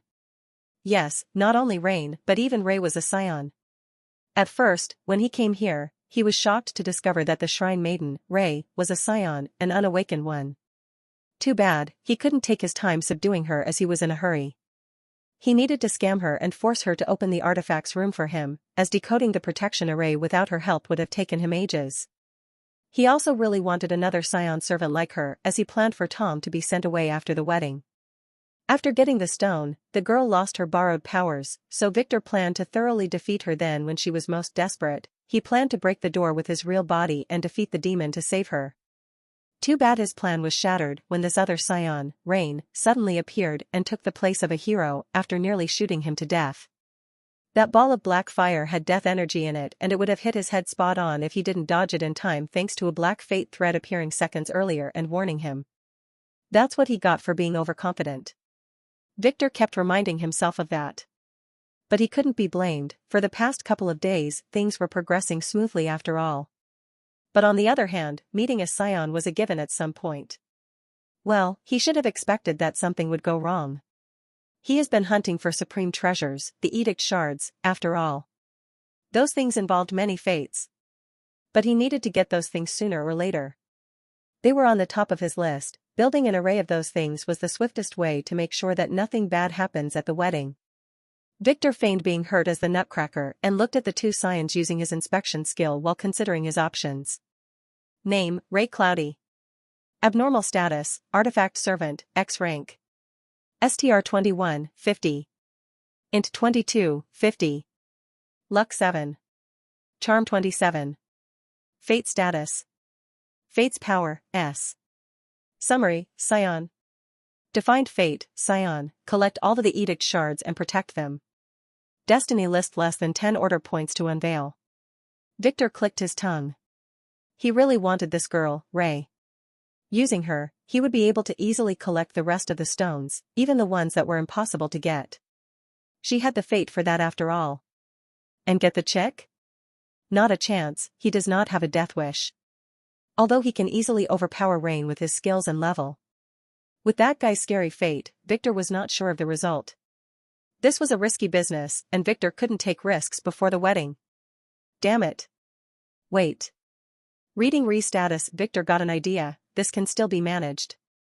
Rain and Ray looked at the Nutcracker nervously as they prepared their weapons to attack. The demon looked at them, then suddenly it vanished. They prepared for the upcoming attack, but it was too late. The Nutcracker attacked from an angle they didn't expect as it appeared right behind them, slashing with a large jagged sword that looked extremely dangerous and targeting Ree's head. The attack did not land as it was parried by Rain's own broad two-handed sword. Die, demon! Rain yelled as he slid his blade against the Nutcracker's sword, and shot a wind blade from its end, targeting the demon's head. The demon easily dodged as he vanished like a puff of smoke, appearing right behind Ray this time, clearly intending to kill her. Rain, who was anticipating this, shot a fireball at him as Ray stabbed her dagger behind. The demon vanished again, failing to achieve its goal. This time he appeared right beside Rain and kicked him in the ribs, sending him crashing toward the wall, then aimed at Ray again, but Rain, seemingly moving in midair, made an impossible backflip, then threw a thunder talisman at the demon, making it back away. For the next few minutes, the demon kept trying to attack Rain, who was forced to only defend. The moment he tried to attack, the Nutcracker would aim for Ray, forcing him to defend again. It was clear that no side could win this without going all out. And both of them were getting tired. Suddenly there was a chance. The demon who was heading for Ray for another attack turned around and started heading to the gate. No! Ray yelled. It's trying to escape. Rain said nothing as he just smiled as an array suddenly activated, forcing the demon away from the gate, forcing it to frown and look at Rain to speak for the first time. A dueling marker. Human, do you have a death wish? The demon said angrily. Rain didn't respond, he just looked at Ray. You can escape here, I am locked with this demon, none can leave before one of us dies. It could also be annulled if both parties agreed that it was a tie, but Rain didn't say that. What? Ray asked in shock. Cursed chosen one. This has nothing to do with you. The Nutcracker yelled, feigning to be hurt. I might not be able to defeat you easily after your cowardly sneak attack, but you will not survive a fight with me and the girl will surely die. If it is Ree's business, it is mine. Rain said. He was wondering how the demon knew about his curse. Oh. The girl is fated to die no matter what. She is the stone slave, she would perish in seconds if she got away from the stone. The Nutcracker said in the evilest tone he could muster. What? Rain asked, looking at Ray with shock. He didn't expect that. It's true, she said with a downcast tone. Then we will just have to take the stone with us after killing him. Rain said. He came here in the first place to steal the stone, but he couldn't tell that to Ray. Who said I will go with you? Ray complained. We will see about that. How about we make a deal? The Nutcracker suddenly said. It was clear he was getting sick hearing the conversation between them. I don't make deals with demons. Rain flatly rejected as he prepared his sword stance. I can break your curse, and you will leave her and leave. He intended to break them apart. I said no. Rain flatly refused. He didn't trust demons. The curse he got was because he trusted one a long time ago. Then how about I break her curse? Victor said in an annoyed tone. Going for his second option. Can you do that? Rain asked. Don't believe him. Don't worry, Rain said, then looked back at the Nutcracker waiting for his answer. I can, to a certain degree. The stone will have to go with me though. Rain paused and considered his options. Then release Ray, and I will let you go. Rain finally said, He already realized that he had already lost his best shot at defeating this demon by himself after the first surprise attack didn't finish him off. Illusion demons were always the trickiest. Ray had a high chance of dying if the demon decided to go all out. Ray knew quite well that the only reason the demon was negotiating was that it was hurt. And the demon was not the only one who could scheme. You? Letting me go? Ha ha ha. Stop bullshitting. What do you propose? Rain asked flatly. An agreement. Victor said as out of thin air a golden parchment materialized. A contract with the Nutcracker. The first party shall immediately remove all the stone restrictions on Ree's location. The second party shall declare the duel a tie. The second party will not hunt for the first party for 30 years. Rain frowned as he read it. What is this? Ray, who was not sure what was going on, asked. It's a binding deal. Rain explained, then looked back at the Nutcracker. I need you to revoke all of Ree's bindings, not just her location, he added with a hidden smirk. That is impossible, even for me. I can just manipulate the restriction to let her leave and not be bound by the stone. Victor lied, the binding can only be removed by someone with an authority of 87 the same as the stone, he gave them false hope. Oh. That's a good excuse. It's a deal then, Rain said after some thinking. At a condition that you will not attack me or Ray then. That is impossible. You hurt me after all. The Nutcracker always takes his revenge. Nuts shall roll, the demon said, then thought for a moment. I can give you both a year though. Make the time restriction 1 year for us too, and it is a deal, Rain said confidently. Oh, fine. No. The stone. Ray complained. Is it more important than your life? Rain held her. It is. For me, you are the most important though. Rain said, making Ray look away with a blush. This guy was as good at scamming little girls as Victor. We can get it later, he whispered in Ree's blushing ear. If his plan today failed, he planned to use Ray to track the stone a year later using her connection to it, and he knew that the demon wanted to track them using that method too. That's why none of them truly wanted Ree's connection to the stone to be fully annulled. They were just acting in front of her. We get each other, the Nutcracker complimented, sign with your blood. Ray nodded, he didn't ask the demon about removing his own curse, because he didn't trust that it would not play any tricks, and because he was sure that he would solve it himself someday. Who knew, maybe this demon would give him the method by himself as he begged for its life. This was not the first time things like this happened to him. Rain smiled as he bit his finger and marked the contract, making it vanish moments later in a flash of light. Contract approved.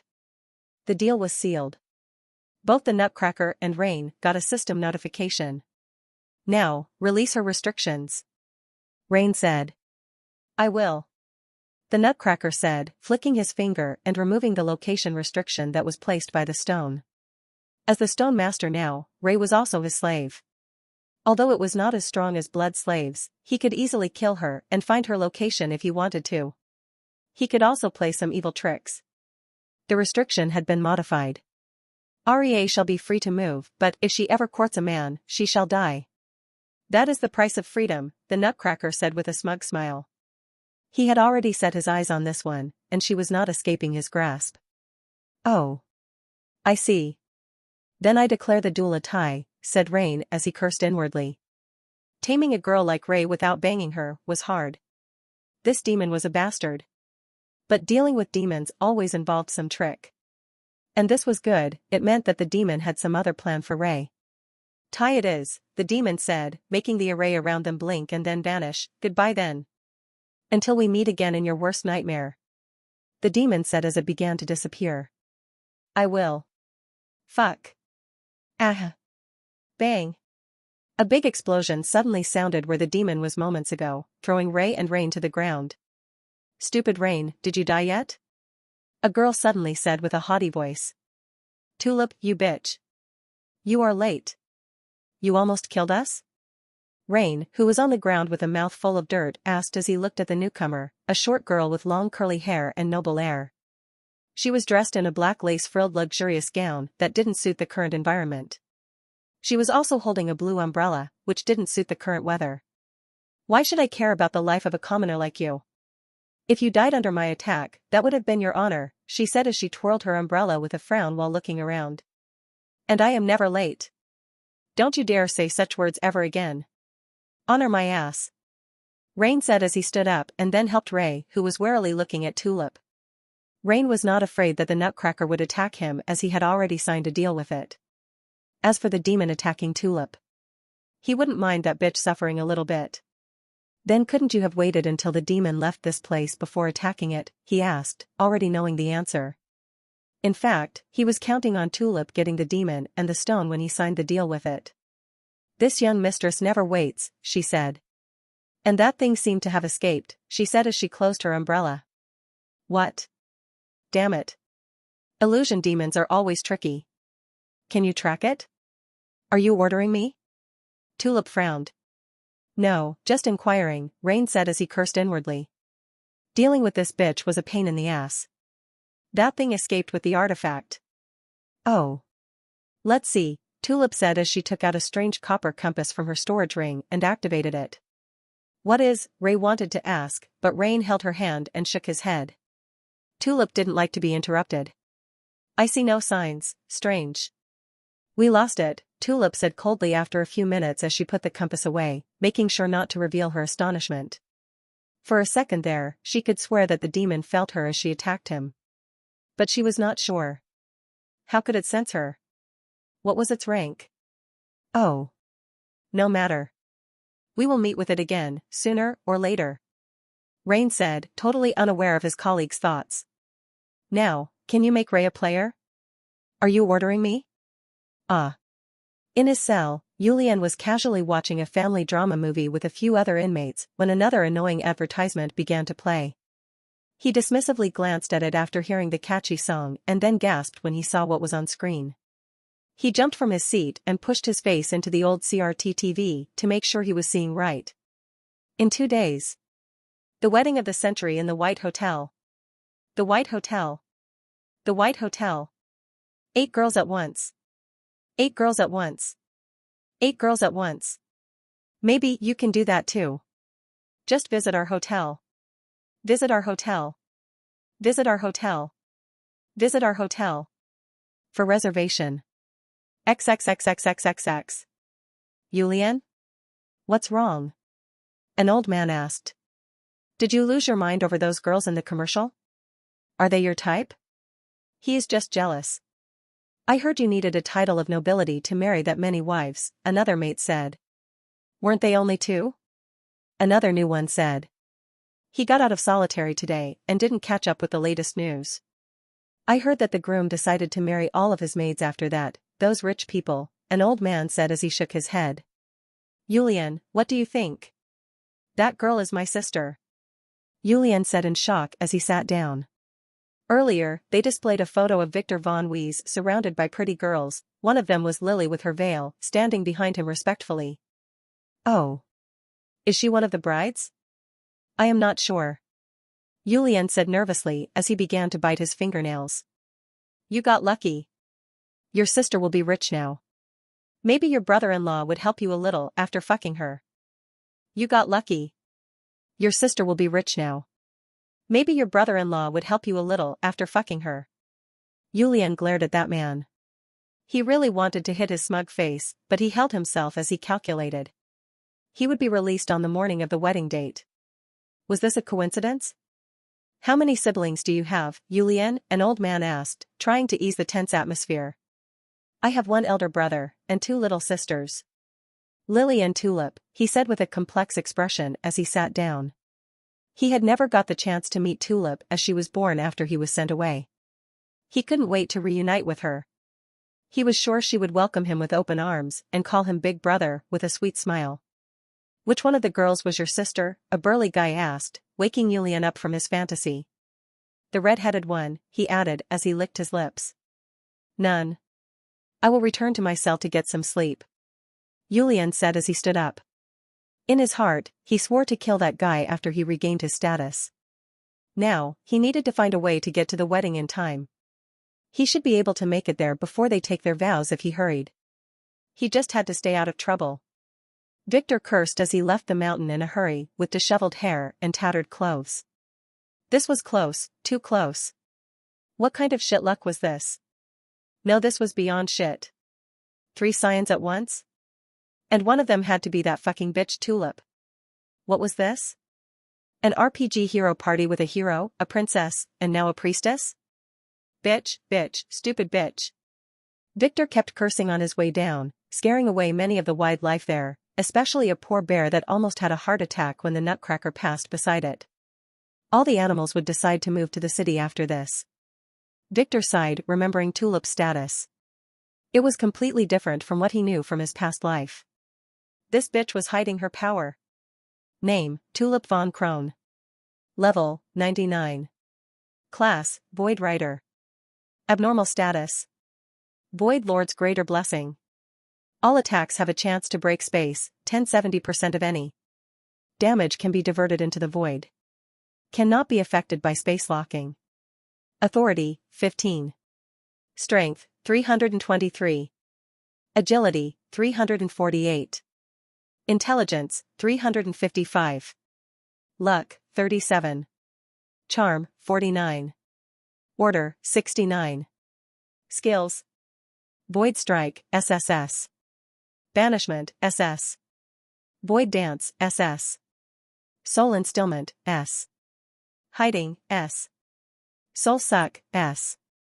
Death Shrill, S. Swimming, A.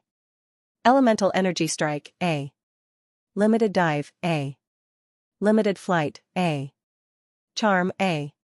Camouflage, A. Survival Instinct, A. Sweet Tooth, A. Sword Arts, A.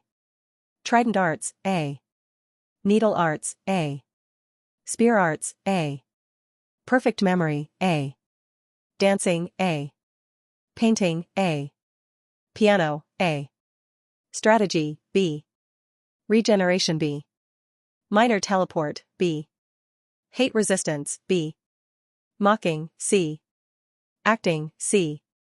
All Elements Resistance, D. Poison Resistance, E. Sewing, E. Stun Resistance, E. Talisman Making, E. Pain Resistance, F. Leadership, F. Cooking, FFF. Equipment. Omni Umbrella, SSS, plus S. Royal Storage Ring, S. Death Shadow Hairpin, S, 0.1% Insta-Def. Hidden Nether Armor, A. Hidden Void Armor, A. Master Protection Talisman, A. Master Protection Talisman, B. Master Protection Talisman, C. Sunken Empire Imperial Token, A. Bloodline. Crowned Craw, Awakened. Awakened. Fate Status. Fate's Power, SSS.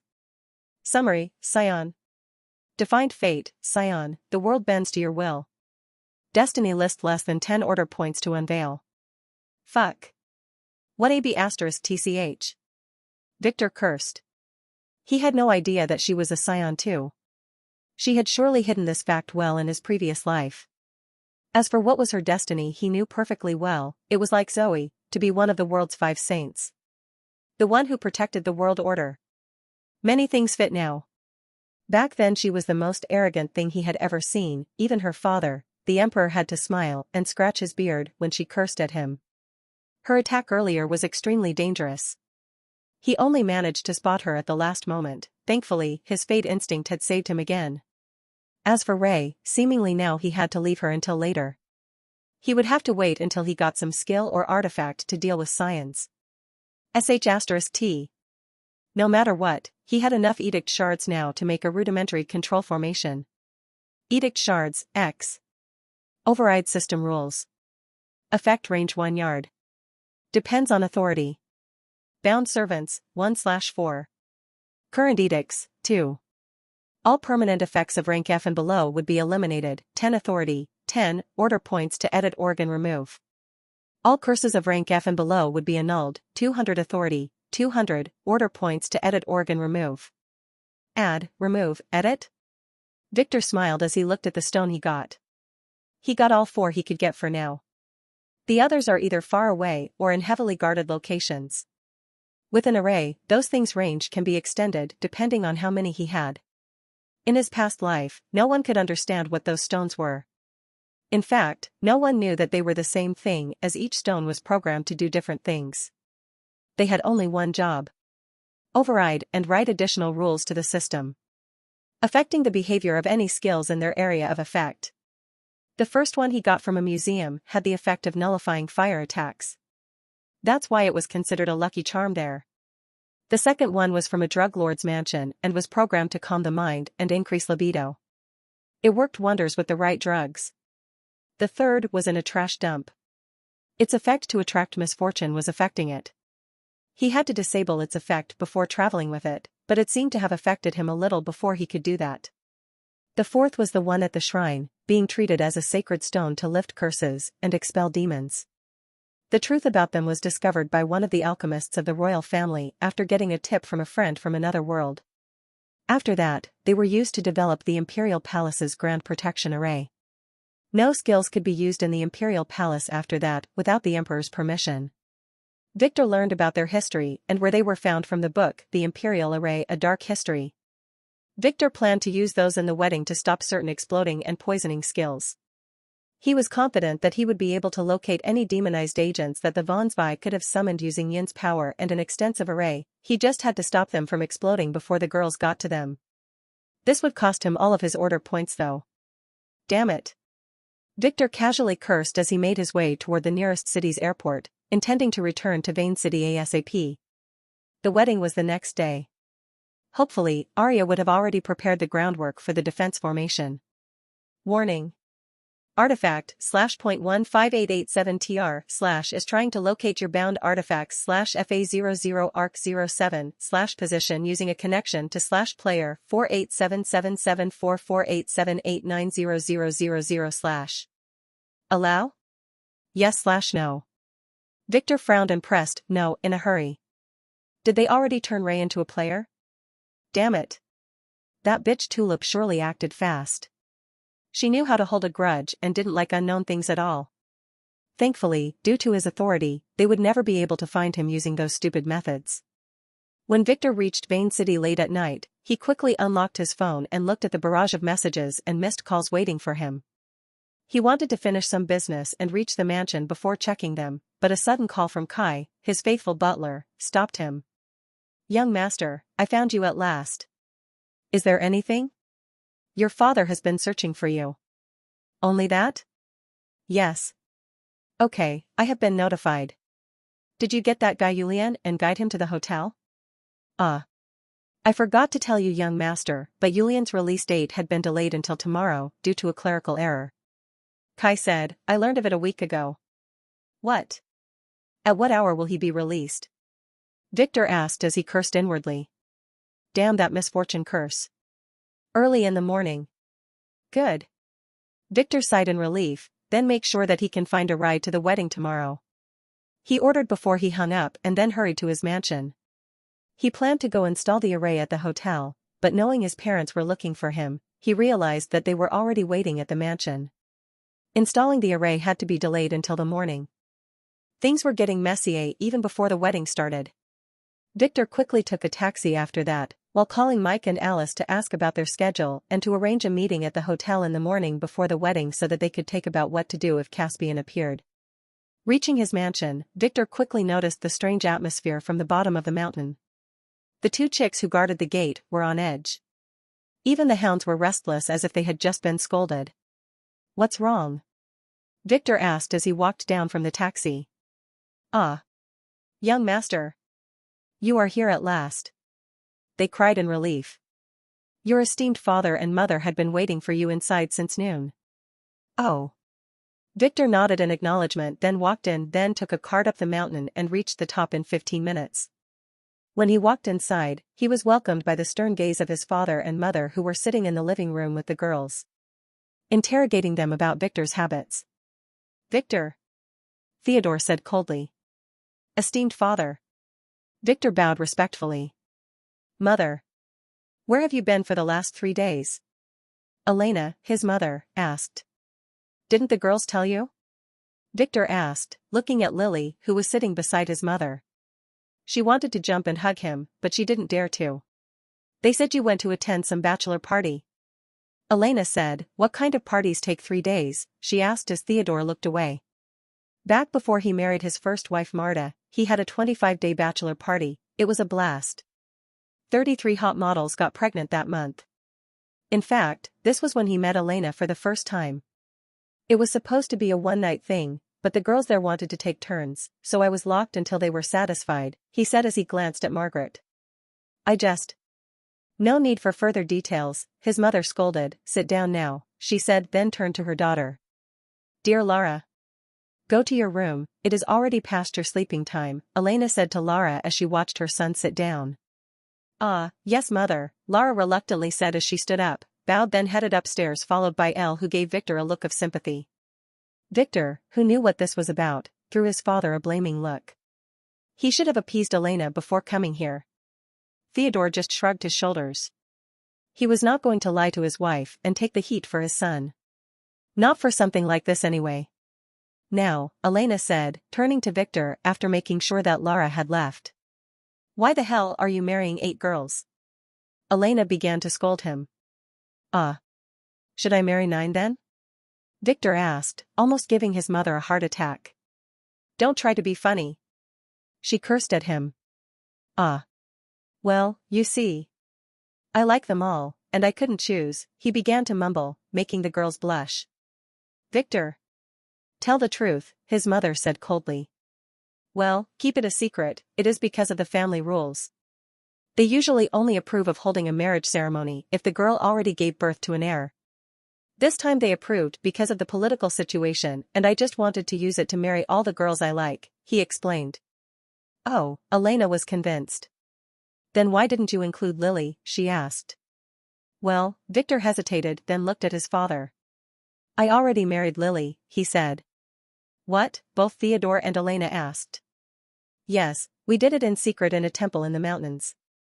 I know this would be troublesome, but I wanted her to be my first wife before Lynn and Nova, and I didn't want the family to know," he explained as he blushed and scratched the back of his head.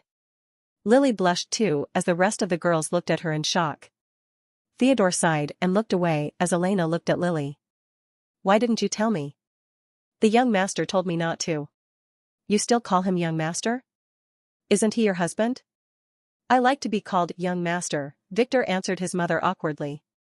"Oh," Elena said, realizing that this was one of her son's fetishes. "She better keep out of this. You understand that the family, despite approving the wedding, would not really recognize these marriages. And as long as the girls do not give birth to heirs, they would be considered concubines." Theodore warned. "I do. I just want them to have a wedding," Victor said, making his mother sigh. "Do you know how embraced I was when my family knew about the mass wedding? Everyone in town was making fun of me." Elena finally said with a sigh, "You should have warned me beforehand." "It was an abrupt decision," Victor lied. "And they will stop making fun of us when they see how grand the wedding is." "Yeah. Hopefully, nothing bad will happen," Elena said, jinxing it.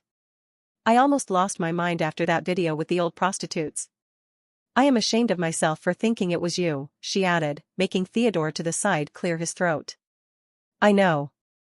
We will catch that imposter and spank his butt to oblivion," Victor said, glaring at Alex, who was standing as a butler near the wall. She unconsciously rubbed her butt. "I don't care about that. I just want him to confess so that I can gain my lost reputation back." Elena said dismissively, "Now let's talk about something else. Why didn't you invite your half-brothers?"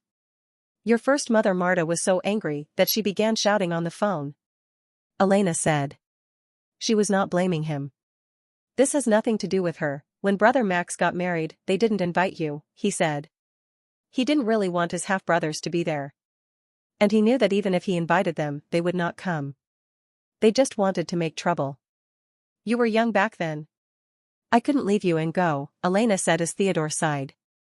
His tactic for dealing with his household problems was the policy of non-interference. He left them to sort it out themselves. Although it was far from perfect, for a man with hundreds of children and mistresses, this was the best way he had to avoid headaches. Little did he know that his stupid approach created a huge mess in the darkness. "Regardless, Brother Mike and Sister Alice will be there," Victor said, changing the subject. "What, Alice will be there too?" Elena asked in shock as Lara, who was eavesdropping on Elle from outside, shivered. Would she be able to meet her mysterious esteemed sister Alice at long last? When Alice left the house, she was too young to remember her. Yeah, Victor said. Will she come with her entourage? Probably. Then I will not attend. Elena interrupted decisively. She was not going to be humiliated in front of her entire family. Don't worry, mother. I will talk to her, Victor said as the conversation was heading in the way he wanted, and Alice already has a boyfriend, they are deeply in love, so she is no longer, into wired hobbies. Victor explained it in a way suitable to be heard by little girls. What? A boyfriend? Really? When did you learn of that?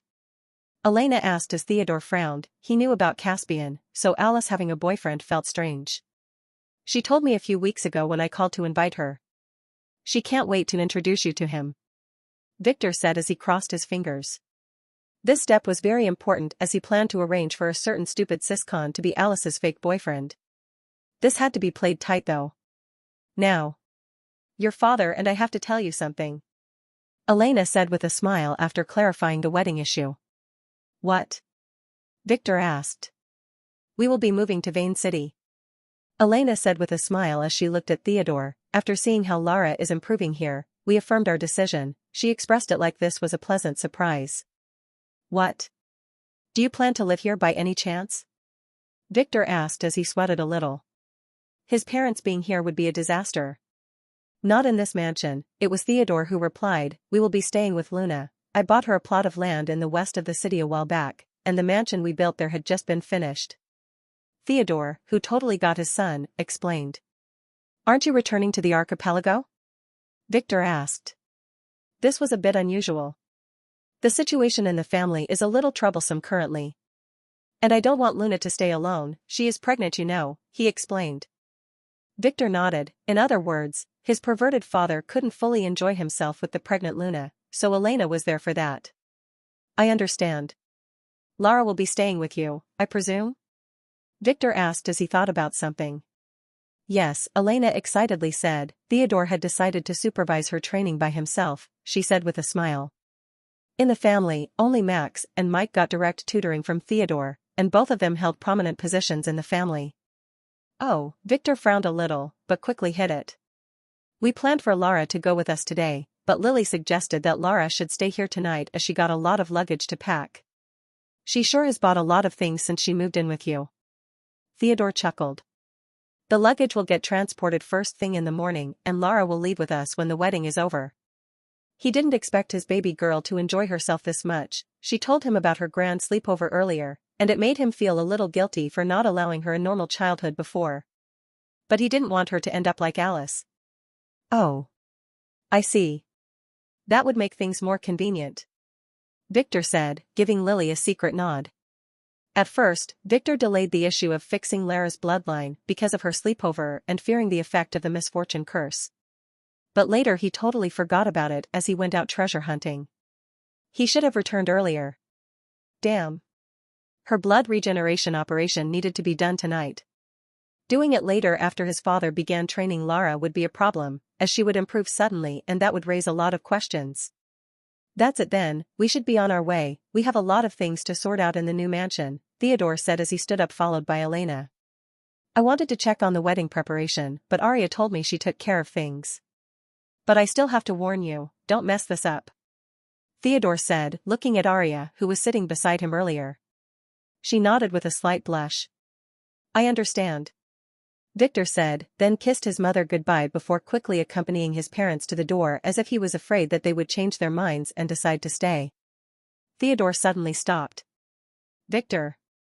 Is there anything you want to tell me? He turned and asked Victor. No. Not at all, Victor said with a smile. He just couldn't wait for his parents to leave. Good, Theodore said as he walked out. Just when the extravagant car exited the mansion's gate, Victor turned back and looked at the seemingly empty stairway behind him. Lara. Go change to the training suit I got you last week, then bring Elle and meet me down in the basement, he said, making the hiding girls poke their heads out. How did he find them? What are you waiting for?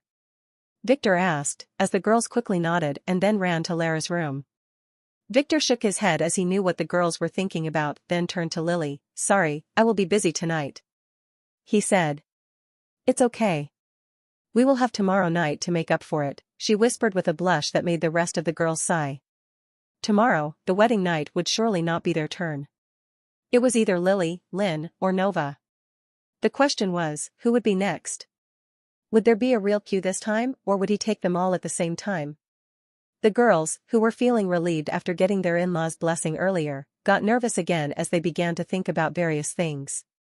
They had many questions, and only Margaret, who had to suffer under Elena's hateful glares all day long, had some answers. Perverted and depraved answers. "Alex," Victor suddenly said, looking at the poor girl who had to stand up like a butler all day. "Yes?" she asked nervously. "Prepare to leave tonight, I have a mission for you. You better not screw this up, or I swear I would literally screw that sorry ass of yours," Victor said mysteriously. "What?" she asked nervously. "Come with me," he said, then dragged the frowning Alex to the study where she was instructed on what to do. When she left, she was so absent-minded that she almost bumped into Hilda. "What is wrong with you?" Hilda asked. "No. Nothing," Alex said with a blush as she ran away like a shy bride. After giving a nod to Lily, who was guarding the door and entering the room behind the second door in the basement, both Lara and Elle began to look around in wonder. The room was strange. It was as if it was taken from some low-budget fantasy movie. It had a big strange wooden bathtub filled with some liquid. It had been pushed to the side with some chairs to make space in the center of the room where a mat was placed on the floor. Other than that, walls were full of strange inscriptions, as if it were a lair for some wizard. "Sit here," Victor, who was waiting for them, told Lara as soon as she walked in, pointing for her to sit on the mat as another girl entered the room behind them with a jade box in her hand. It was Hannah. "What's its grade?" Victor asked in anticipation. He made sure that the materials were of the highest quality. "It's not bad for a first try," Hannah said in a professional tone, but the stupid smile that was plastered on her usually grumpy face revealed the truth. She was really proud of her creation. Victor nodded and opened the jade box. Inside, a bright purple marble-sized pill was placed carefully. It had a glass sheen to it, proof of its very high quality. Supreme Blood Pill, S. Fix depleted blood and increase lifespan. Effects are dependent on ingredients and suitability. "What is this, esteemed brother?" Lara asked curiously as she sat on the mat as ordered. "Lara, what I am about to tell you shall stay a secret. No one, not even father or mother, shall know about it," Victor said, making Lara frown and then nod. She was clearly not convinced. Elle to the side just watched. "Do you remember when I told you about the secret art Rex taught you?" Victor asked. "Yes. It was faulty, and it made me sick. I only got better after my esteemed brother gave me the new art," she said with sparkling eyes. "That's the problem, the art I taught you only stabilized your situation, it didn't fully cure you. Although you are no longer feeling sick. If you stayed like this, you would surely have failed your ceremony," Victor said, making the little girl gasp. Someone failing the ceremony was the greatest shame in the family. "A few days ago, I got this rare cure made from a rare flower. Hannah here is an alchemist, and she was the one who prepared it," Victor said carefully, taking the pill from the box as Hannah silently cursed at him. She wondered if Lara would take it if she knew that it was made from baby's blood combined with some very rare materials. Hannah had no idea where Victor got those things, but they made the pill surpass her expectations, and that was a feat by itself as Hannah had the knowledge base of an entire family in her mind. "Ah." Lara was surprised. "Then I am still sick now?" she asked, looking at her little tender white hand. "Yes. You can't feel it normally, but didn't you notice how you can only swing your spear for an hour before you get tired?" "Ah. So that's the reason," Lara exclaimed as Elle put her hand on her face. Couldn't Victor find a better lie? Who wouldn't be tired after swinging a spear for an entire hour? She tried it when she accompanied Lara for her morning sword and spear swinging routine a few days ago, and she was totally exhausted in just 10 minutes. Ian, who was there, was able to survive for 45 minutes. "That's why I tricked our father to let you stay with me. I wanted to take care of you." Victor continued to scam the little girl, telling the truth this time. Ah. Lara was surprised. You didn't want to tell our esteemed father? Yes, if father knew about what happened to you, he would ask questions. He would quickly find out that it was because of our brother's incompetence. Victor sighed. He didn't want to help Rex and Luke, but he didn't want his father to question him about how he cured Lara. And those two still had a role to play, a very painful role. Luke has already been sent to the mines, and father is already angry with Rex. Can you imagine what would happen to them? Ah. He would probably kill them, Lara whispered. She really feared angering her father. She saw it a few years ago when Victor was seduced by that evil maid. Her father was super angry. She was not supposed to see it, but she was sneaking around the mansion when she saw that woman getting fed to the dogs as the other servants watched. It would not be that severe. They are his sons after all. Victor replied, but they would lose a yard or two worth of skin before he gets satisfied. I just don't want our brothers to be punished over an innocent mistake. I am sure they didn't know they were hurting you back then. Victor lied. Elle could tell, but she said nothing. She had long figured out that Victor really cared about Lara. I see. Lara nodded. She would never believe that her own brothers wanted to hurt her. Then what if father asked me about the new art I am practicing? She asked. She was getting smarter lately under Elle's influence. Don't tell him. Just practice the modified art I taught you, he will never notice. And after taking this, you would be much stronger and would surely impress him when he starts supervising you tomorrow. Victor explained. Lara was not happy with this, but she nodded regardless. Good, now I want you to take the pill, then sit on the mat and begin to practice the 11th energy circulation routine of the art I taught you.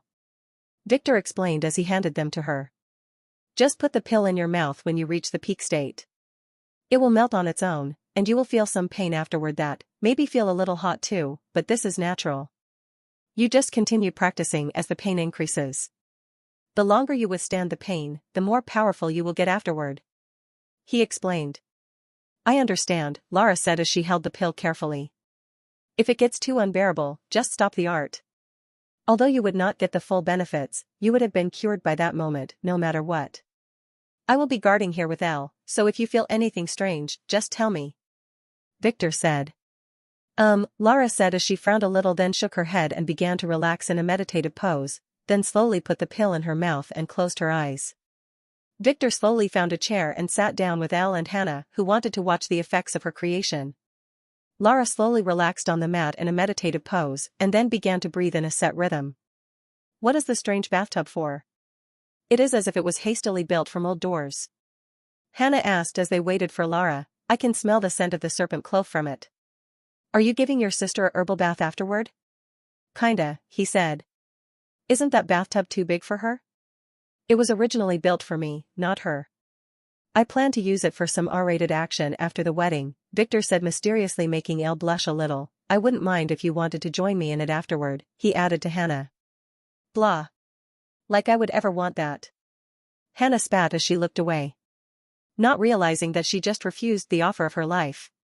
Elle, who was listening carefully, eyed the bathtub. Her late mother also had one of those. The villagers said she used it to receive business. She blushed. She was no longer the naive girl Victor met a couple of months ago. She now knew what a hooker was.